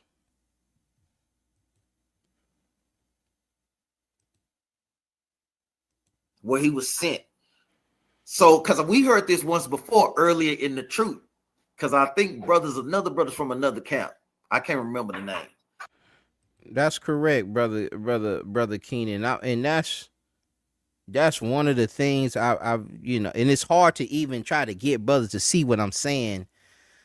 when I'm saying that it's like a story. You can't stop at certain points. We just want to stop at a certain point right there. He said he was only sent to the lost sheep of the house, and we want to stop right there. But it develops after that death, burial, and resurrection. There's a consequence for the rejection of Christ. That grafting in. He said that only the only way y'all got in is because those limbs fell off because of unbelief. There's a consequence for the unbelief. And then at the same time, it's to draw you back in. It's to make you jealous, as you made him jealous. That's what you gotta understand. Sometimes more high petty. He'll reciprocate that thing on you so that you can see yourself. And I get that example all the time, like little kids, they won't play with a toy until they see somebody else playing with it. They see somebody else worshiping God. They see other folks worshiping our God. And now we up here, well, it's only our God. You ain't want nothing to do with them. You was fine with Zeus and going inside of those Roman temples and having orgies and all of this other foolishness. Then he let them Romans start playing with you. And now y'all like, oh man, he's my God, man. He ain't got nothing to do with y'all. It's mine. Give it here. But that's all in that's also in the process, and that's why Paul was saying that, he magnified his office to make Israel jealous so that it can bring them back. All right. And that's also prophesied in Deuteronomy that would happen. But we can't look at all the things and all the shortcomings Israel's done and just still think, oh man, it's just give me, and nobody else. And there's consequences for what we've done, man. We have to take accountability, and we can't just say, oh well, man, we suffered this captivity. Well, like no other suffered the captivity, but we still wicked. And right now, we the most benefit. Like all people of color, the people of color look up to us. We're in the best situation of people of color today. There ain't no other people that look like me in a better condition on the earth. Let's be 100. We gotta be 100, man. I know, and we had a little situation. I know we going through it over here, and I know the oppression that we dealing with. But be 100, man. I seen a sister went to Ghana, and she was like, oh man, I'm in Ghana. And she went and grabbed a boiled egg.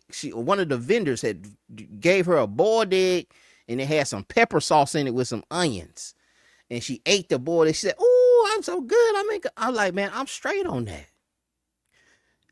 If that's the little snacks, I don't know if I want to go. I don't know if I want to spend my vacation to the 7 day. These folks give me out. I don't know if I want to do that for no boiled egg with pepper sauce and onions.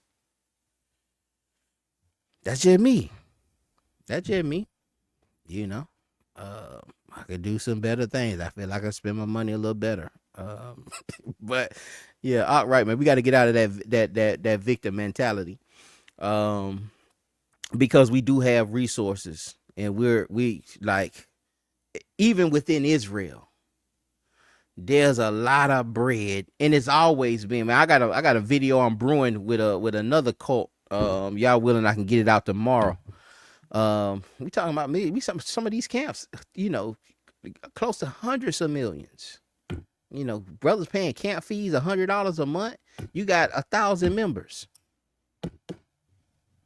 and you ain't got no facilities that you paying for. You ain't really, you talking about Jocko's playing with millions of dollars, man. And we have to start building certain systems. Like, we don't even have time we shouldn't even be spending time on these kind of arguments when we have no systems in place. We don't have no schools, no hospitals, no, we ain't even got nowhere to bury ourselves. We do all this talking about the church, but then the church burying us. We got time to be playing, man.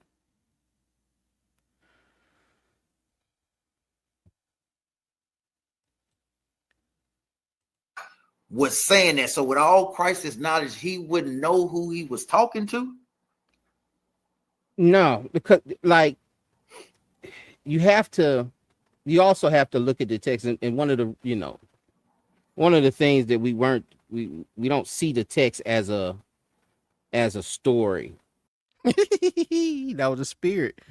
That was a spirit, brother King. You don't see the text as a story, and I'm Like trying to break it, it's but I know building he to ain't gonna get something. it. Um, we'll just grab chunks here, grab chunks here, instead of looking at how things have developed. Christ's ministry was stripped solely to Israelites. So everything you're going to pull from Christ, and initially he said, "Don't go here," but then he gave the Great Commission. He said, "Go to all nations." That's a difference. It's something developed. Something happened to get him to that point in Matthew 28. We said, "Go out to all nations and baptize in my," it's a difference. It developed to that. Was solely from, it's going to be solely, yeah, it's solely, his ministry is directed to Israelites.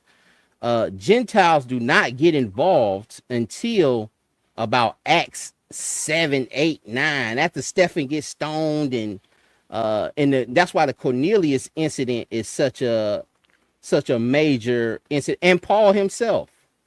So, Um, so hold up. I got to get you. Got to pull that quote from Minister Society. mm, You done messed up, right? Even by no, your methodology, you said that mm, Christ was solely to the Israelites. So right. wouldn't this account for the Samaritan woman being an Israelite?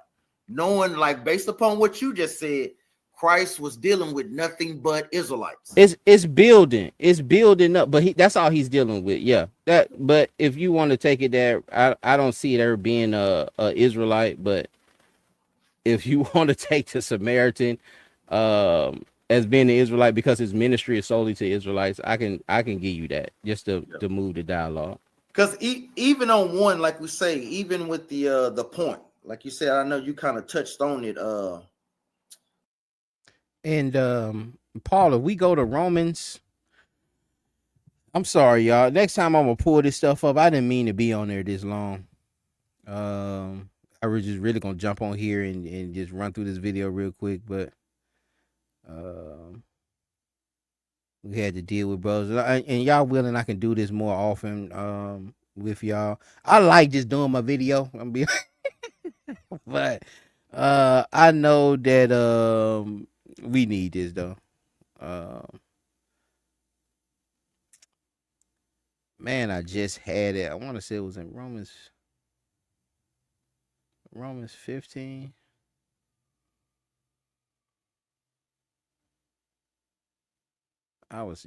15. I'm sorry, y'all. Romans 15 and verse 8.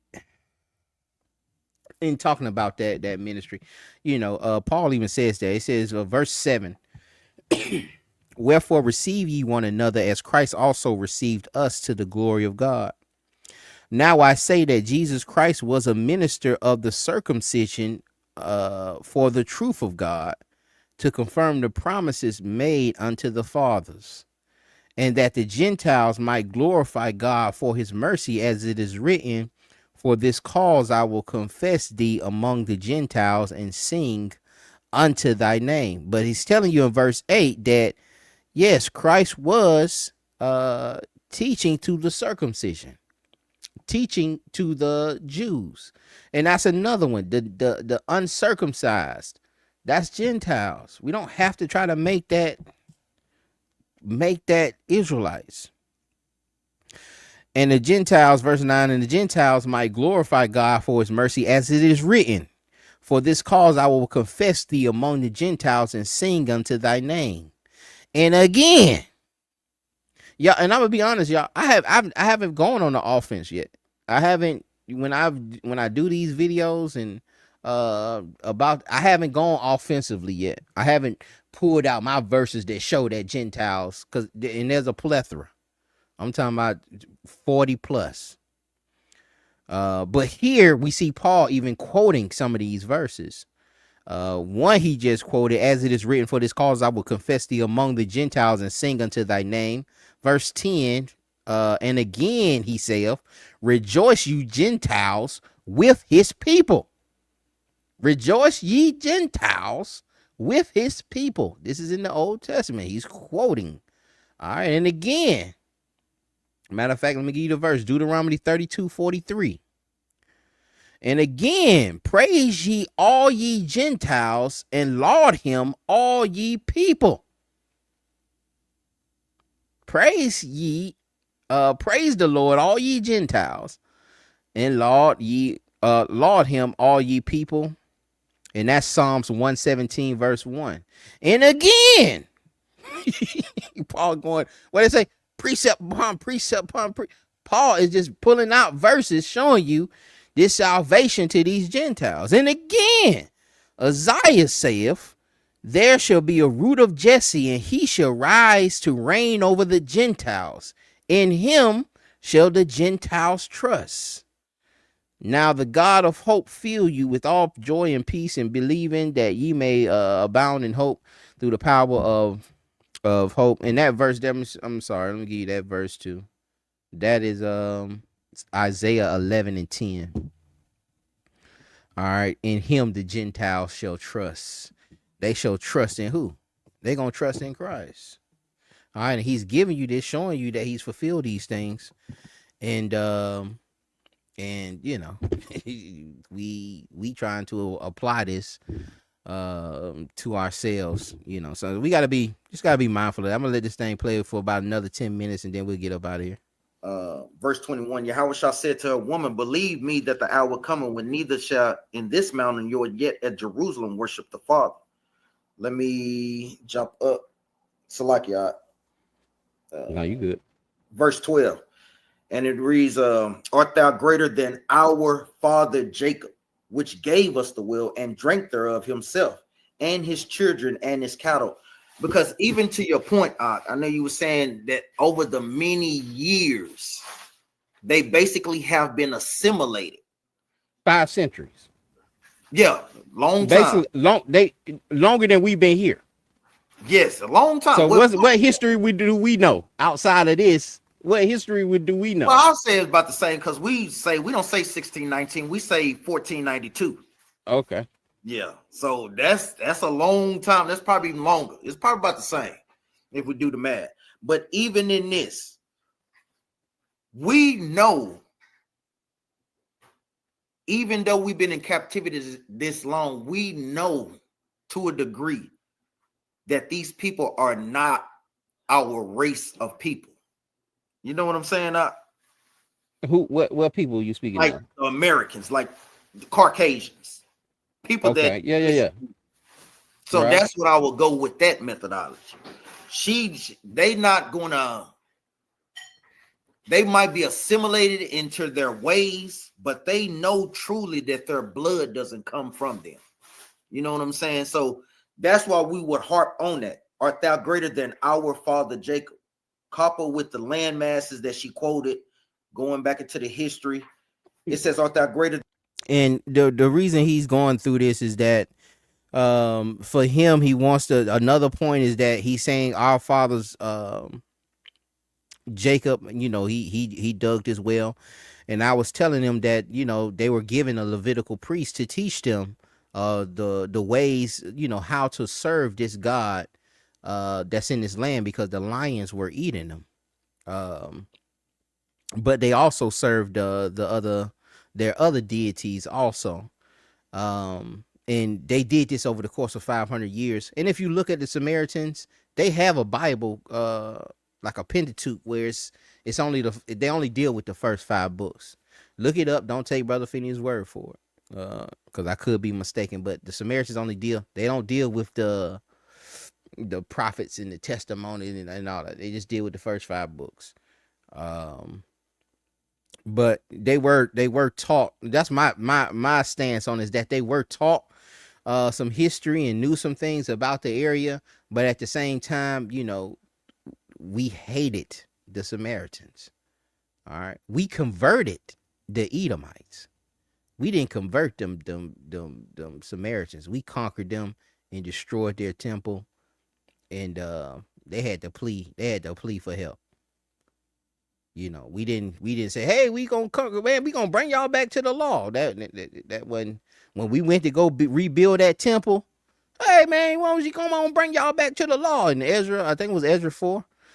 Let me bring y'all back. You know, these brothers coming in, they're like, listen, man, we've been here since the Assyrian captivity. When he brought us over here, we served the God y'all serve too. We want to help y'all build a temple. Man, we ain't finna let you help us. He said the adversaries came. We ain't finna let y'all help us. You ain't got nothing to do with this. And you know, just like she said when she pulled up, when he's telling her like, you don't have nothing to do with the Samaritans. And like I say, it's a great beef in that. Josephus speaks on that a lot. And I think I went over it, but I'll just take that chunk out. We'll find that Josephus point and we'll look at how Josephus says the how Israel was dealing with the Samaritans. Our brother Dominique, shalom, brother. Shalom, yo. You got any questions or anything to add? Um, yeah, I wanted to see your insight on, I believe it's Luke 17:35, just in concern of usury. When Christ, he I know you probably familiar with this verse. Just I think it's in concern of the 10 virgins, or just the servants when they have talents added on to them, Mm-hmm. right?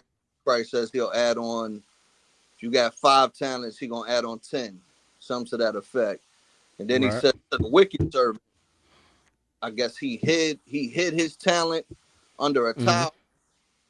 And then Christ say, don't you know that I would don't you know that I'm an austere man, and that I reap where I have not sown, and that I would want my money back with the cause of usury. I'm paraphrasing, I'm probably Right. I got you. I know what you're it talking up. about.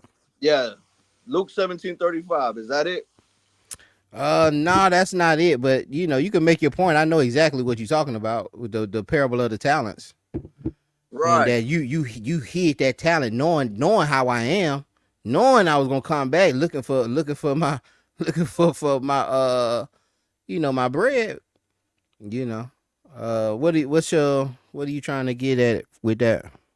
Um and I just seen you live, bro, and I just wanted to give you kudos, give you some respect, because I enjoy a lot of your content, and I'm a little familiar with your position, so I felt like this might be something that you could probably deal with. But my position, I'm a little just conflicted. Oh, you want me to break it down? Yeah, but first let me Oh, okay. let me tell you how I'm kind of looking at it. Right, I'm looking Okay. at it 2 ways. I'm looking at it like there's 2 layers to it, possibly more, because you know how these scriptures work, right? But first of all, he's looking at Israel like they are strangers, right? They already broke the old covenant, so he dealing with them as if they are strangers. That's why we see this word usury being used, because that's the only time usury is lawful to use is on who? The stranger, you know? And then we can also look at it from the perspective of he's literally talking to bond servants. He's talking to the Gentiles. Or you could just go ahead and just skinny it all up and say that we all looked at as Gentiles. Israel, non-Israelites alike, we are being used for usury to a degree. To a degree. You saying that we as Israelites are kind of used as usury, for the Most High, Due to that or you Christ saying to like the heathen? Christ is practicing usury on Israel because they became a strange fruit, a strange tree. So he looking at us kind of like, y'all fell off. I gotta buy y'all back for a price, which is very similar to the Leviticus 25:47, where it say you could buy the heathen, right? You could buy the stranger, and he'll serve you forever. It just kind of reminds me of that. Maybe I'm going a little too far. Maybe I'm tripping. But what you say? It may have you may can take that, but it's kind of he kind of breaks it down, and it's basically just I see it as just making sure that you putting your hand to the plow. And this is one of those kingdom parables, but you can't just sit on your talent. You have to do the work. If he's giving you the talent to be a teacher, if he's giving you the talent to be a builder, if he's giving you the talent to make garments or whatever it is for the ministry, for the kingdom that he's giving you the talent to do, if you sit on that gift, on that talent, and you don't do the work, and you're a slothful worker, whatever you have will be taken from you, and it'll be given to those who were fruitful, who multiplied that gift or that possession or that spirit. Whatever he gave you, you gotta do the work. You can't sit on, just like um I didn't want to be no leader. I didn't want to be no teacher. We started out just trying Right? to be a ghost camp. We was like, hey man, we gonna be a ghost Yep. camp. We gonna go out and we just gonna hold the signs, and if they need us to speak, we'll go speak for other groups. And that's how I'm so familiar with with a lot of other groups, because within maybe the first year or two, that's what we were doing. We would go out, on our own some other times, but then we'll do a lot of unity camps, and we wouldn't even try to speak. We'll just hold up posts and be security, etc. But when he put you in a certain place, man, you just gotta do the work, man. You can't just, and it can get grievous where, man, I don't want to do a lesson today, or I don't want to do it. But if he's giving you that, and you've been given confirmation, just like you coming up here and saying, well, brother, you know more than me, and all praise it. But that's like, I gotta, I gotta be up here doing this. You know what I'm saying? Like, this I gotta be up here, teaching. And those are little certain things that may be saying, hey man, and I'm not saying that, I'm not, I appreciate the words. I'm just saying, like, that's like confirmation for me that, oh, that's one of those talents that he gave you, and It's that just I have yeah. to do it. You know what I'm saying? Like, I make garments too, and I had, oh brother, man, you make some of the best garments. And I used to, we had Wednesdays was sewing. Everybody in the camp have a sewing machine, and I Right. used to teach sewing lessons. You think them jokers showed up? Nope. They just Stop that. wanted to. They just wanted me to make them, and that's how I started. Initially I was just doing the garments for free because I really didn't want to do them. I was just, we had to be in order and had to, but that's just one of the talents, and you just have to multiply those talents. You have to, he's telling me, he's showing me this what I want you to do, and when I want you to do that, I'm giving you this free time, not for you to just kick the bobo and do what you want, but I'm also giving you this free time so that you can also spread the gospel and do the work. And I think that's what that parable is getting into, man. Certain skill sets, certain things that we have to multiply those talents. We can't just sit on those things. And we all have certain talents. We all have certain gifts within the body. Everybody's not a teacher. Some people are teachers, but everybody has other skill sets. We needed a water heater at the school one time, brother. Brother was just, oh man, I know, da, da, da, da. And he came in with a water heater one day, and what I'm saying? So it's just and all of these are important roles, and but you But just can't sit on that talent. That's how I see that, brother, if that helps you. but do you see the point that he's multiplying your talent, right? And I feel like a lot of people, I think that concept might go over our heads because we're looking at it simply for the fact that he's given us more talents. But then the part that is going over our heads may be the fact that those talents that he gave us are his. So that ultimately means that that's the interest. You get me? That's the use. Right. It's not. It's a spiritual use. It's a spiritual usury, but it's still reflecting the law because it's still usury. He telling you, yo, bring back more to praise my name. I'm gonna give you this, but it's ultimately for me, right? So, at the end of the day, I just feel like Israel being redeemed, Israel being bought, strangers being bought. I just feel like they kind of work hand in hand. Now What you I kind of see where you going. Like yeah, we were bought with a price and we oh, owe. And within the right. kingdom, everything belongs to the king. Ain't nothing yours. Everything belongs to that king. The cattle, the people, um, and one of the signs that you have a good king is the condition of his people. That you have a good ruler is the condition of his people in his land and etc. And this is why it was important that we had certain ordinances for the land and how to keep the land, and certain ordinances for strangers, orphans, widows, even that we had certain things even for them, because nobody's supposed to be in the great kingdom. Nobody's supposed to be you know down and out and looking all rough and going where the people look like they're being malnourished and not receiving that early rain, latter rain. Um and so us being bought with a price, I can see that what you kind of getting at, that again, that we owe. And we are, we got to bring people to Christ. But we also have to be those ensigns, those examples. We have to be, we ambassadors of Christ. We have to be walking as citizens of the kingdom.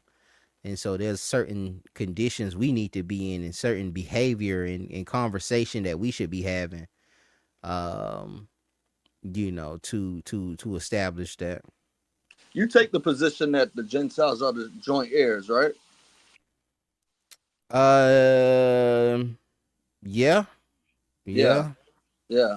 That's why I'm saying, like, even again, that's why I was like, it's mad layers to this usury thing, because now you could even look at it from the perspective of we are to be like Christ. So if we are to be like Christ and also have servants, then those same servants, we as Israelites, if we have servants, they supposed to bring back glory. You know what I mean? We giving them the glory. We multiplying their their fruit in a sense, right? Metaphorically, while they still glorying in Israel. Spreading the gospel. Spreading the gospel, bringing people into the fold. You know, yeah. I don't think we too far off, brother. Like, I see where you going with that. I try to run it past the dude on TikTok, Dwayne.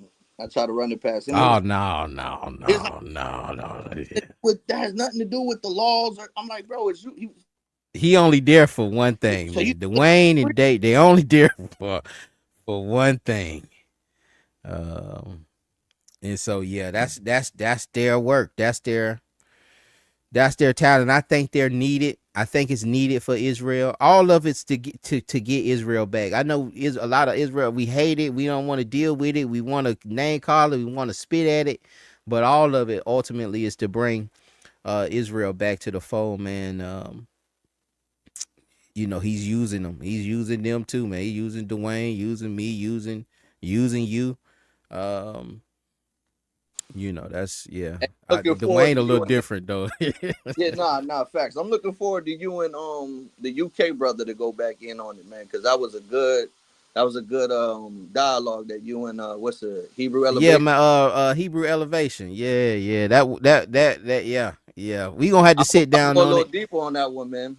Yeah, it got a little heavy. That's why and I was trying to tell him that out the gate. Like it's gonna get extremely. It's gonna get heavy, and then it's man. We don't know the ordinances of heaven, man. We just gotta be Right, 100, right? We don't know right, what right. We have it just we know what the pearly it's got pearly gates in the streets of but we don't know. We don't really you don't know how people are gonna be operating, how people are gonna be moving. Do people even need food? Do they use the bathroom? Like we don't know what them celestial bodies. We And don't I know what that does. Yeah, and we be trying to apply over. ordinance with our notion and how we think these things, what these things are. But we could just be up there just worshiping the Father and the Son the whole time. Right. We could be there, and we not even moving from that point.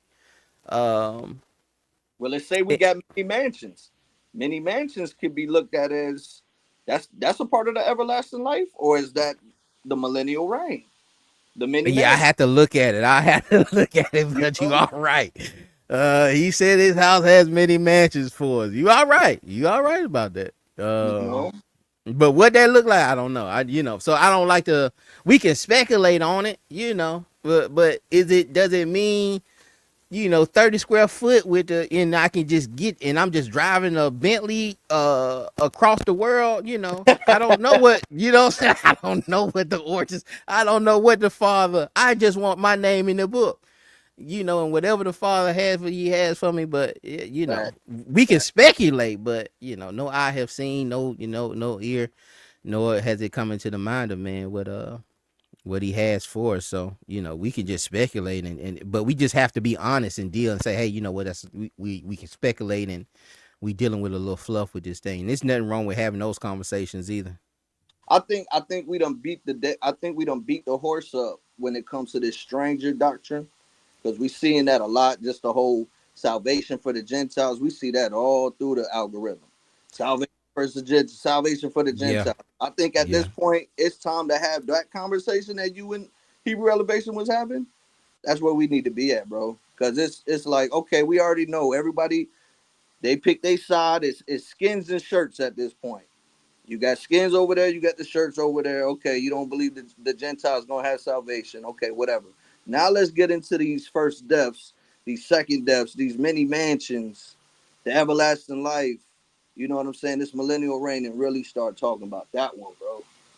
You know? Right. And it's developed though. It wasn't like we weren't saying Gentiles can get nowhere. We weren't, y'all gonna get destroyed. Is initially how this thing was. You can even go back. Yeah. I went back one time and I watched some of our first camp videos, and this white dude tried to hug me, and I pushed him. Said, "Nah, man, this ain't for you. This ain't for you at all." Um, and told him how great we were over them, and we didn't have that.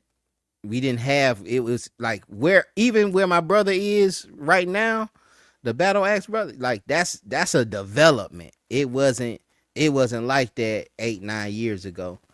Um, in all praises that it's developed to this point. But like I said, again, I had to go back and look and repent for all of those things, all of those times I was doing things like that. Y'all see me now, but I was I was a firecracker, and that's why I'll keep them old videos up for a testimony. Also, That's to where amazing, brother. That's amazing. That's amazing. yeah, all praise to the Most High, man. We just vessels, but yeah, we've come a long way, and I think even with that, even having the conversation and the dialogue we had with him, because I was there. This dialogue only happened. I was watching Hebrew Elevation. I was watching him debate him. He was going back and forth with him, and I just messed around. I just put in the little eyeballs, like, yeah, I see you. But I was talking to Hebrew Elevation, like, I see you, brother. You know what I'm saying? Do your thing. But brother seen me and was like, oh no, is that brother Phinehas, Prince of Power? Boy, you got to get up here. You got to get up here. Because usually I don't, like I said, I don't I don't really just jump on panels and just try to go back and forth with bro. I let brothers go ahead and teach their thing in.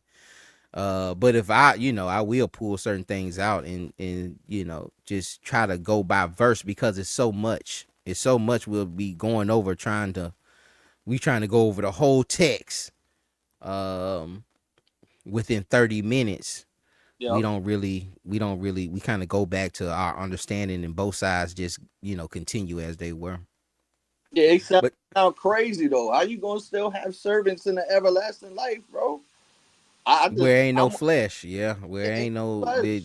I don't know how you have us, Body, bro. but but But then when you consider the many mansions, it's like, okay, maybe. yeah. And then we just gotta see, I had to look at it to see where I would place that. But yeah, that me just thinking about it now, it sounds like that can be some eternal. You might have been the eternal deal, but even them ruling, um, and him saying that I'm gonna give you 10 cities and so forth. I think that's millennial. I think disciples will come back for that millennial. Um, I don't think that's eternal. One more But thing, get up go out of ahead. here. One more thing. Another thing that been on my spirit is the 144 enduring to the end. Now, we know that the 144 will be crowned, or I'll say that we will assume that the 144 are crowned at the millennial reign, right? So I'm like, okay, but it tells us that we got to endure to the end. So is that end the beginning of the millennial reign, or is that end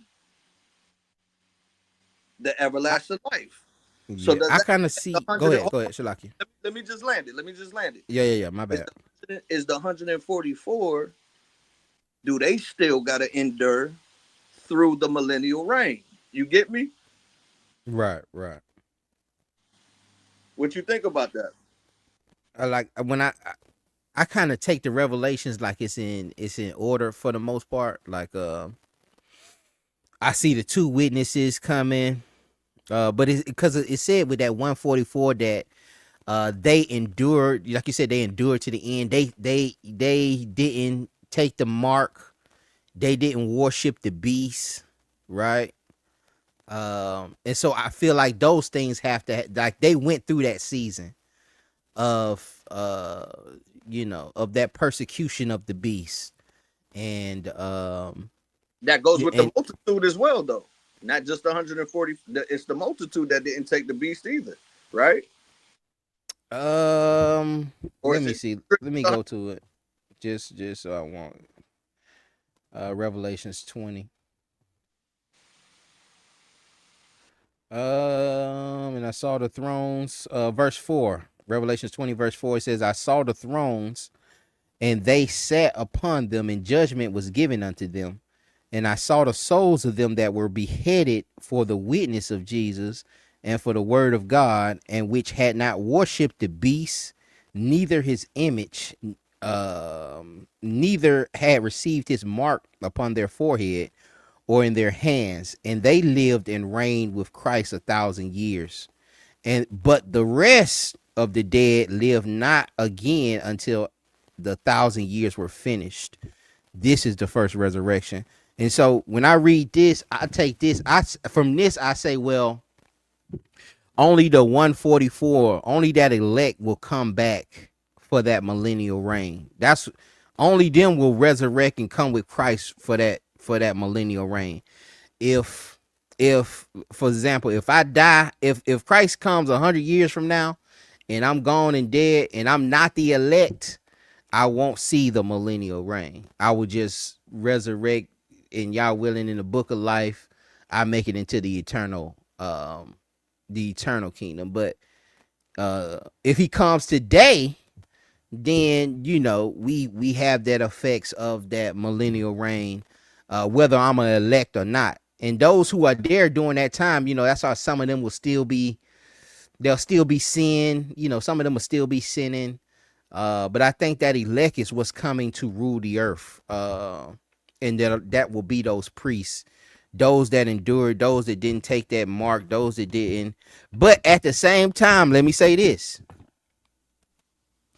that sky can crack while we talking. It with my like I don't, that's how I look at it, but I don't hold to that timeline. Most I can do whatever he would, however he work it. The sky can crack tomorrow, and we up out of this thing. And so, we just always want to. I always be mindful of that also. But that's just how my methodology works. But I do also I live by the fact that it can happen at any moment. I'm not waiting on the two witnesses. What it said, the two witnesses got to come, and then they gonna prophesy for 3.5 years against it, and then the beast gonna come and he gonna kill him, and then they gonna resurrect, and then I ain't, that ain't none of that gotta, for me. I'm not living like, oh man, well I just gotta wait till the witnesses come. I can still do whatever, and I'm not, I don't live that way. Fight But is the 144 fighting those who took the mark? well, it ultimately did. It's gonna be a fight at the end when the Gog and Magog after the 1,000 years and Satan is loose. But this Revelation 20, I kind of look at it as a timeline here. It says, "But the rest of the dead will live not again until the 1,000 years were finished. This is the first resurrection. Blessed and holy is he that have part in the first resurrection. On the first resurrection, on such the second death have no power, but they shall be priests of God and of Christ, and shall reign with him 1,000 years." Who's gonna reign with him? That 144,000 that endured, didn't receive the mark, didn't. They're gonna be the priests, and they're gonna be the ones that's reigning with Christ. He ain't gonna bring, if they ain't the elect, they just, and they ain't bringing back, you know, slave masters from 5,000 years ago so you can enslave them. It's gonna be the Gentiles who are there at that moment, the Israelites who are there at that moment, and the rulers are gonna be those that will crown, that will be with Christ, that elect, that 144. They'll be the ones, I feel, that I have this speculation fluff, that I have the celestial bodies, and we'll be doing the work of the Lord. Yeah, so there still will be people on the earth during that millennial reign. Yeah, everybody will still be on the earth. When he comes, there's gonna be, there's gonna be a little bite back, but it's gonna be a get down and lay down situation. And it's still gonna be sin on the earth. But if you get down, you can be spared. It's just those nations, they probably gonna try to fight back. But just speculation and fluff, y'all. I'm just speculating. It's gonna be a little fight back, and they gonna find out who he who he is, and it's gonna be, there's some verses in Ezekiel where there's gonna be a peace, but there's gonna be some people, Gog and Magog, that's gonna try to raise up against that peaceful city. They're gonna try to raise up against Israel. Yeah, I always thought Gog and Magog was going to happen before the millennial reign, but it seems, the way the scriptures read, it almost seems like Gog and Magog is at the end of the millennial reign. Yeah, let's keep reading. Verse 7. And it says, "When 1,000 years are expired, Satan will be loosed out of his prison, and shall go out to deceive the nations which are in the four corners of the earth, Gog and Magog, to gather them together to battle, the number of whom is as the sand of the sea. And they went up on the breadth of the earth, and compassed the camp of the saints about, and the beloved city, and fire came down from heaven fire came down from God out of heaven, and devoured them." All right, so it ain't, I don't even know if that's whatever that looks like, whatever that, brothers want to say, well, it's a nuclear bomb. I don't know. It ain't gotta be a nuke. It could be whatever. It could be whatever it is, man. It's something gonna come down and burn them. If you want to say a nuke, you can say a nuke. You want to say a spaceship, or you can say a spaceship. Whatever, but yeah, they I don't know if it's gonna be much fighting, but they will go around there, and then it may come down like that situation with Elijah and those Jezebel priests. that fire may come down like that. You know, I don't know. Mm. Yeah, yeah. It's getting there. It's getting there, man. Gotta throw them bones out. Gotta throw them bones out. Right, right, right, Like you right. said, it's just a lot of fluff, you know. But Right, yeah, exactly. y'all And if right, we could y'all. just be honest with it, you know, we can have it. There's nothing wrong with the fluff, but just be honest and tell people it's fluff. Don't just be having people speaking in certainty, because doctors, man, if we hear another 50 years, man, this world finna look different in 10 years. It's gonna be robots all over the place. It's finna look crazy. Yeah, You know, and doctrines will some of these end time doctrines will, because we're always trying to apply. It's been the end time since, you know, since the days of the disciples, you know, I was since just Christ about to left. say, It's been the end time, so they've always tried to apply those prophecies to that current dispensation that they were in. You finna say something, brother? is it possible that the 1,000 year reign could be happening now? That is an ideology. Right? That is an ideology that, you know, Christ is reigning right now. He reigning in. um right, right, you know. That's what to be in our mind. We reflecting on the laws. We putting it every time we talk about these strangers and we talking about eating pork, and we putting it in our minds and our hearts. You know, and that's Christ. That's Christ doing it. So yeah, there's a lot of possibilities with these scriptures. That's why I'm like, we got to peel them layers back, man, and Right. really talking. I don't subscribe to, but that is, you know, I've heard, you know, I want to say IUIC believes that. No, or they believe, I done heard people say, well, the 1,000 years were the Renaissance. The Renaissance period. Yep. Oh, you heard that too? Yeah, I Yep. don't know, you know, but Yep. uh, They say it yeah. already happened, but then I'm saying that it's still happening from the Renaissance. You know what I mean? Like, because it tells us also in Revelations that the temple would be the breadth and width of a man. You familiar with that passage? Where it's, No, I don't think so. It says the temple will be the width of a man. yeah, say it in like Revelations. I can't even tell you off the top of my head, bro. When they I'm start gonna talking look about for it. like the jewels, start talking about the jewels and the how the tabernacle look, it says it compares it to a man. If I could find it for you, bro. Oh yeah, Ezekiel 40. Nah, not it's in Revelations. It It's in might be Revelations. it might be precepted in Ezekiel, but yeah, it's definitely in Revelations. They say like it's the breath of a man. And that thing always kind of, I think Sakari and them brought that out before, that the is compared to a man, right? Don't quote me on that, because you know what I'm saying, I don't want to. Yeah, yeah, yeah. I had to look into it. I couldn't Mm-hmm, really find it out the gate, but I'll look into that. mm-hmm. What my brother says, I know the devil is loose deceiving the nations as we speak, you know. And that's why I say, you know, I have a certain methodology, but this thing can crack. I lived it. This thing can crack at any second. You know, we could, you know, I could be wrong. We could have these things wrong. Um, a lot of those Pharisees and a lot of the people of the time of Christ, they could not see them prophecies the right way, and that thing it just popped up on them. And they say he gonna come in the thief of the night, so we ain't gonna know. We just gotta always be prepared, you know, be watchmen, and stay rightly aligned with the word. You got anything else in Yep, that's closing dope. out?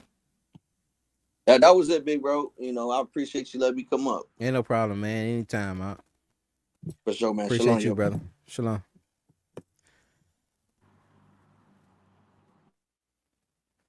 Anybody else have any questions before we close this thing out? Y'all just go to the battle axe and watch the rest of that video there. And again, look, look Shalom, the Israelite only camp killer. I didn't jump, you know, like I say, I don't jump on them panels, man. You know, I just unless they call me up. Usually I'm just there to spectate, man, and grab certain things and hint at certain things. But You know, brothers brought me up. Brothers wanted to chop it up, and it was a good dialogue. It was good dialogue for the nation, just to see brothers can have these dialogues and to agree to disagree.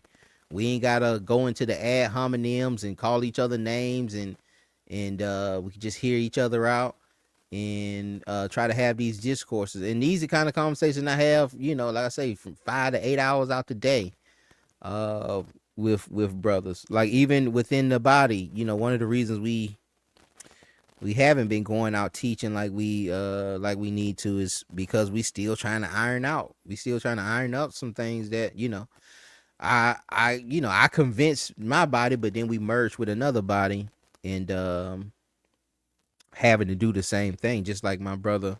It's almost like us merging with battle axes, and then I'm having to have these dialogues, and it's gonna take a while.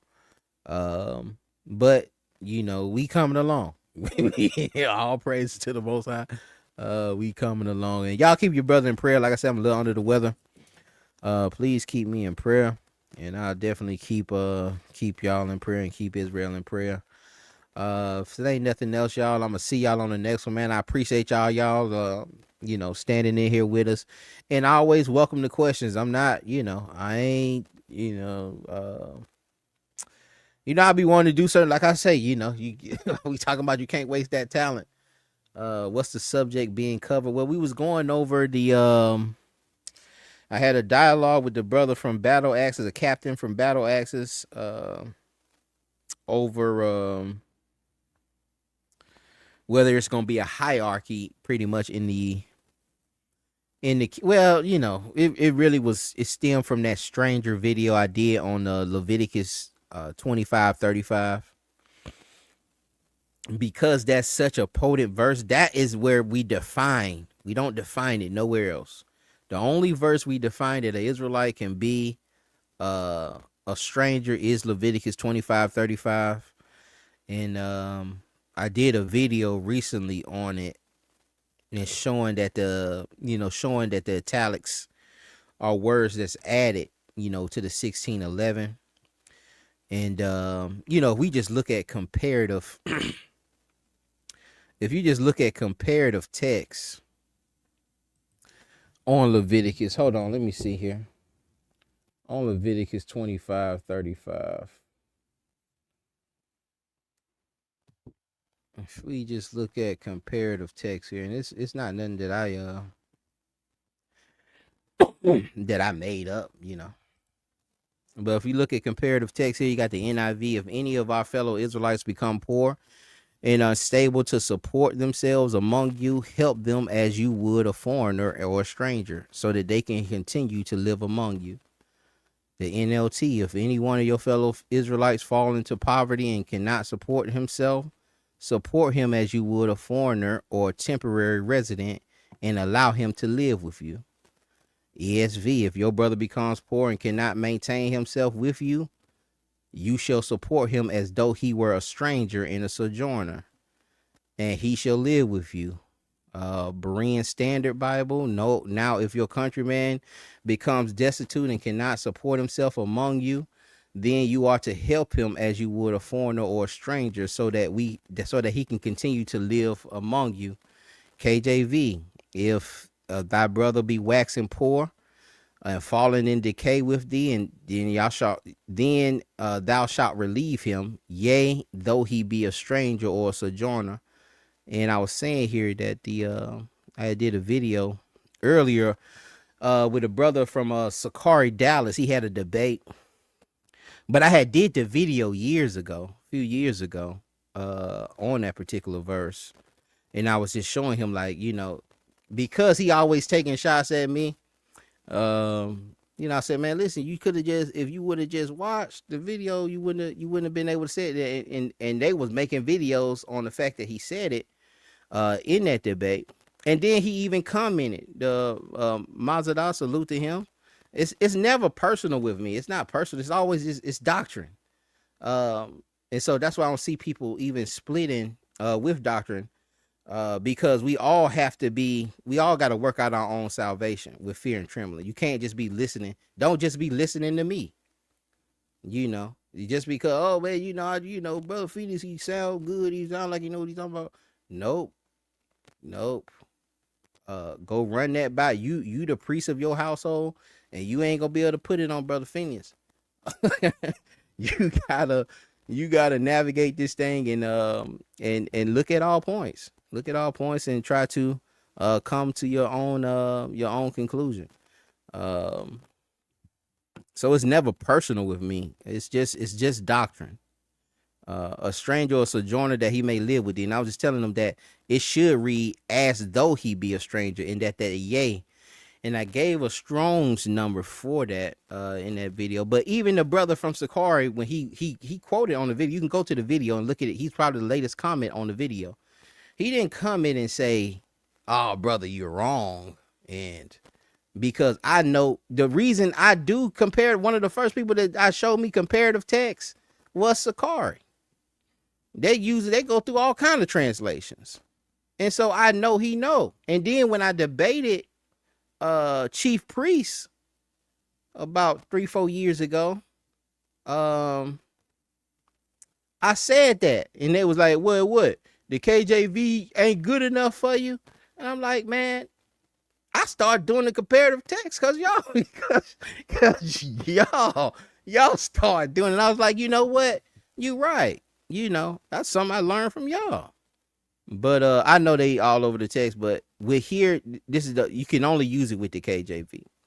And we just gotta be honest. If the doctrine only comes from a particular translation, and you can't prove it with no other translation, you gotta just look at that. It ain't, and even with the brother with Sakar, I'm like, hey, I'm just trying to help you, brother. I ain't you just throw things out there for people to look at. But this ain't something I'm just making up. I don't want brothers to think that I'm just, I showed you, that the italics came from the Beza New Testament translation in 1561, and it's in your KJV 1611. You gotta know what all those symbols and what these things are. But let me just read a few more. New King James: if one of your brethren becomes poor and falls into poverty among you, then ye shall help him like a stranger or sojourner. And I'm gonna tell you a problem with the being a KJV only is I'm gonna go to let me go to Psalms 59, and I put this in a lesson before. I don't know where I did it but Psalms 59 and 11,